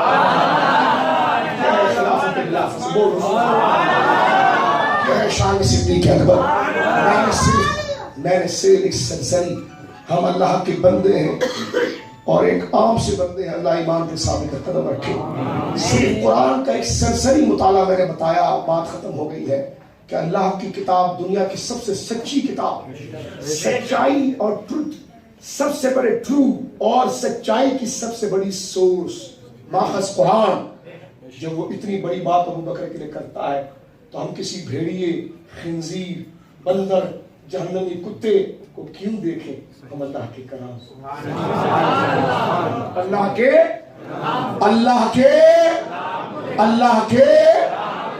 کے کلام کو دیکھیں جو کہتا ہے وَكُلًّا وَعَدَ اللَّهُ الْحُسْنَىٰ. میں نے چاہا کہ آپ کے سامنے چند علم کلام کی ابحاث چیدہ کر کے رکھ دی جائے. کوئی بات میں نے کوشش کی اللہ کی رضا کے لیے. یہ جملہ اس لیے کہہ رہا ہوں کہ یہ گفتگو میں لازم ہے، ورنہ اس جملے سے بھی میرا دل بیزار ہے. لیکن میں یہ جملہ اس لیے کہہ رہا ہوں تاکہ ایک حقیقت ہمارے سامنے واضح ہو کہ جو ضروری عقائد ہے اس کو ہم سمجھیں. قرآن کریم کنز ایمان شریف اٹھائیے، اس کے آخر میں قرآن آیاتوں کا اجرا ہے اور اس میں آخر میں آپ دیکھیں گے تو صحابہ کی عظمت پر کتنی آیتیں ہیں وہ ساری آپ دیکھیے اور روزانہ ایک آیت اس کی تفسیر پڑھیے. فتنوں کا دور ہے، اندھیری کا دور ہے. جب تک قرآن کا نور نہیں ہوگا تو نماز بھی نہیں بچا پائے گی، روزہ بھی نہیں بچا پائے گا. نماز بچاتی ہے لیکن جب وہ رب والی ہو. ہم جو پڑھ رہے ہیں ہمیں کیا پتا رب والی ہوئی کہ نہیں ہوئی، لیکن قرآن ایسا ہے کہ جب یہ اصل تعظیم اور اصل وفاداری ہمارے دلوں کے اندر آ جائے گی تو یہ نماز بقا کا باعث بنے گی. ہر جگہ منہ نہ رکھیں، ہر ایک کی بک نہ سنیں. قرآن پڑھ لیا، صحابہ کی عظمت کو جان لیا، بس یہی کافی ہے. کسی جھوٹے کی بات کو سننے کی ضرورت کیا ہے جب سب سے سچا رب جو بندے کے چہرے کو بھی دیکھتا ہے، دل کو بھی دیکھتا ہے، آخرت کو بھی دیکھتا ہے، انجام و معال کو بھی دیکھتا ہے، اس نے یہ بیان کر دیا. میں نے احادیث نہیں پڑھی اہل سنت کی کتب سے، ورنہ یہ تو کب تک بات جاتی. میں نے صرف قرآن کی چند آیتوں کا اجرا کیا، وہ بھی چند آیتوں پر میں نے اپنے بزرگوں کے استدلالات جو درست ہیں، جو اصل تعلیم ہے، اس کے چند اشارے کیے تو وقت اتنا ہو گیا. ایک آیات پر اگر غور کریں تو اندازہ لگائیے ہم اپنے کم علم سے جتنا قرآن سمجھ سکے اتنے اتنی گہرائی ہے، تو رب جو بیان کرنے والا ہے اس کے علم میں ابو بکر کا مقام کتنا بڑا ہے۔ اللہ رب العالمین ہمیں اپنے نیک بندوں کے ادب کی توفیق دے، بے ادبی اور گستاخی سے محفوظ رکھے، سچ اور حق کہنے کے اللہ رب العالمین توفیق عطا فرمائے۔ ایمان کو بچانے کا سب سے بڑا ذریعہ یہ بھی ہے کہ بندہ اچھوں کے ساتھ رہے، کیونکہ انسان کی نفسیات ہے، 2 منٹ بیٹھے، انسان کی نفسیات ہے کہ وہ تقلید پسند ہے، جس کو دیکھتا ہے ویسا بنتا ہے، اس لیے قرآن نے بار بار کہا سچوں کے ساتھ رہو۔ وَإِمَّا يُنْسِيَنَّكَ الشَّيْطَانُ فَلَا تَقْعُدْ بَعْدَ الذِّكْرِ مَعَ الْقَوْمِ الظَّالِمِينَ، تم ایسے لوگوں کے ساتھ بیٹھ جاؤ جہاں بیٹھ کر تم خدا کو بھول جاؤ اور شیطان تمہیں بھلا دے، تمہیں رب یاد آ جائے تو ان کی صحبت بنا بیٹھو۔ حضور فرماتے ہیں کہ ہر نبی جب دنیا سے جاتا ہے تو اپنی ساری زندگی کی کوشش اور نچوڑ آخری نصیحت یہ کرتا ہے کہ برے دوست نہیں رکھنا، برے دوست نہیں رکھنا، اچھے دوست تو اتنے اچھے ہوتے ہیں۔ ایک کتا تھا، قرآن میں ذکر ہے، وہ گیا اچھے لوگوں کے ساتھ غار میں، اللہ والوں کے ساتھ تھا کتا، لیکن اللہ نے اس کو بھی اچھا دیا۔ بلعم باعور، تو بھی پگڑی، بڑا خطیب عالم تھا، لیکن بیٹھتا تھا نبی کے خلاف بکبک کرنے والوں کے ساتھ، خدا نے اس کو جہنم میں بھیجا، العیاذ باللہ۔ اور روایت میں بزرگ یہ لکھتے ہیں اپنی کتابوں کے اندر کہ یہ کتا قیامت کے دن بلم باعور کی شکل میں آئے گا، پگڑی، داڑھی، امامہ، سب کچھ، اور بلم باعور نبی کی دشمنی اور اللہ والوں کی دشمنی میں جو سب کچھ جانتا تھا لیکن بیٹھتا ان کے ساتھ تھا اور نبی کی بے ادبی کرتا تھا، تو وہ کتے کی شکل میں جہنم میں جائے گا۔ تو صحبت بہت، میں کوئی آپ کے سامنے لفاظی یا غیر ضروری بات نہیں کر رہا، جو میں اپنے لیے پسند کروں گا، اپنے بچوں کے لیے پسند کروں گا، وہ میں آپ سے کر رہا ہوں۔ مومن کی شان یہی حتی یحب لأخیہ ما یحب لنفسہ، مومن وہی ہے جو اپنے لیے پسند کرتا ہے، اپنے بھائی کے لیے پسند کرتا ہے۔ صحبت اعلیٰ رکھے، اسی تسلسل میں نیک صحبت کے لیے نیک ماحول ہونا چاہیے۔ مجھے علامہ صاحب نے دیا تو میں نے اس کی تمہید اس اعلان سے پہلے کرنا ضروری سمجھی ہے۔ وقت کے تقاضے کے اعتبار سے اچھوں کے ساتھ رہیں، غیر ضروری اختلاف کو چھوڑیں، اور جو دین کے اصل اصول ہے اس کو بچانے کی کوشش کریں۔ خدا نہ کرے کوئی دشمن آپ کے سر پہ ڈنڈا مارتا ہے تو ہاتھ آگے کرتے ہیں، کوئی کہہ رہا آپ اپنے ہاتھ ٹوٹوا رہے ہیں، آپ کہیں گے دیوانے ہاتھ ٹوٹ جائے گا، جڑ جائے گا، ڈنڈا سر پر لگ گیا تو مر جاؤں گا۔ تو لہٰذا اپنی تنظیمات، اپنے لوگوں سے اگر کوئی تنظیمی اختلاف ہے اس کو اس وقت زیر بحث نہ لائیں، عقیدے کی فکر کریں، جو سچے عقیدے کے لوگ ہیں ان کے ساتھ جڑیں، کچھ ساتھ نہیں دے سکتے خلاف بات نہ کریں، ان کے ساتھ ہو جائیں۔ یہ ساری تمہید کے ساتھ ہمارے علاقے بفر زون سے 4، 5، 6 فروری کو 3 دن کے لیے ماشاءاللہ مدنی قافلہ سفر کر رہا ہے، ماشاءاللہ، اور ماشاءاللہ یہ اللہ کی راہ میں نکل رہا ہے۔ یہاں پر آپ کو نمازیں بھی سکھائیں گے اور دین بھی سکھائیں گے، آپ کا ظاہر بھی نورانی ہو جائے گا، باطن بھی نورانی ہو جائے گا، نماز بھی ادب والی، اور جس کے صدقے نماز ہوئی اس کا بھی ادب آئے گا۔ یہ مبارک لوگ ہیں، مبارک لوگوں کے ساتھ آپ قافلے میں جائیں۔ 4، 5، 6 فروری کو 3 دن کے لیے مدنی قافلے کا سفر ہو رہا ہے۔ اس کا سمت ہے میرپور خاص، اس کا اعلان فرما دیجئے، جی میں خادم ہوں، میں نے اعلان کر دیا، اللہ رب العالمین میرا بھی حصہ اس میں ملائے۔ اور اس قافلے میں جو لوگ جا رہے ہیں، ضرورت یہ ہے کہ ہمارے بچے سفر کی حالت میں چلیں اور جائیں۔ بندہ جب گھر بار کو چھوڑتا ہے تو پھر اس کے ذہن میں صرف دین ہوتا ہے، تو دین سوچنے کا گویا کہ موقع ملتا ہے۔ دنیا کے ہم نے بڑے سفر کیے، کبھی دین کو لے کر، تو جائیں، اچھے لوگوں کے ساتھ بیٹھیں، اچھوں کے ساتھ بیٹھنے سے دل بھی اچھا ہو جاتا ہے، روح بھی اچھی ہو جاتی ہے۔ اللہ اس مسجد کو برکت دے، یہاں کے نمازیوں کو برکت دے، امام صاحب کو اللہ صحت و سلامتی دے، مسجد کے انتظامیہ، صدر صاحب کی اللہ، تمام کمیٹی کے افراد، حضرت صاحب تشریف لائے، تمام کو اللہ صحت و سلامتی عطا فرمائے۔ ہم نے کوئی جلسہ تقریر نہیں کی ہے، مشکل کے حالات میں ایک دوسرے کی تربیت کر رہے تھے۔ اللہ رب العالمین عمل کی توفیق دے میرے دوستوں، ریاکاری دکھاوے سے اللہ بچائے۔ یہ بزرگ لوگ ہم سے عمر میں بھی، علم میں بھی بڑے ہیں، اتنا وقت انہوں نے دیا، ہمارا تو کام ہی بولنا ہے، لیکن یہ وہ لوگ ہیں سنتے ہیں اللہ کی، ان کے صدقے اللہ رب العالمین ہم سب کا بولنا اور سننا قبول فرمائے۔ پاکستان کو اللہ سلامتی عطا فرمائے، فرقہ واری کو تخریب کاری سے اللہ رب العالمین ہمارے اس ملک کو اپنے محبوب کے صدقے محفوظ فرمائے۔ صدیق اکبر 4 یار 5 تن پاک کا پکا غلام بنائے، بیدم یہی تو 5 ہے مقصود۔ اب مزہ آتا ہے، اب مزہ آتا ہے، بیدم یہی تو 5 ہے مقصود کائنات۔ یہ مقصود وہی ہے، حقیقی اضافت حقیقی نہیں، اضافت اضافی، یہ جو ہے یہ جو ہے مفہوم حقیقی نہیں اضافی ہے، مقصود ان کے درجے کے اندر ہے۔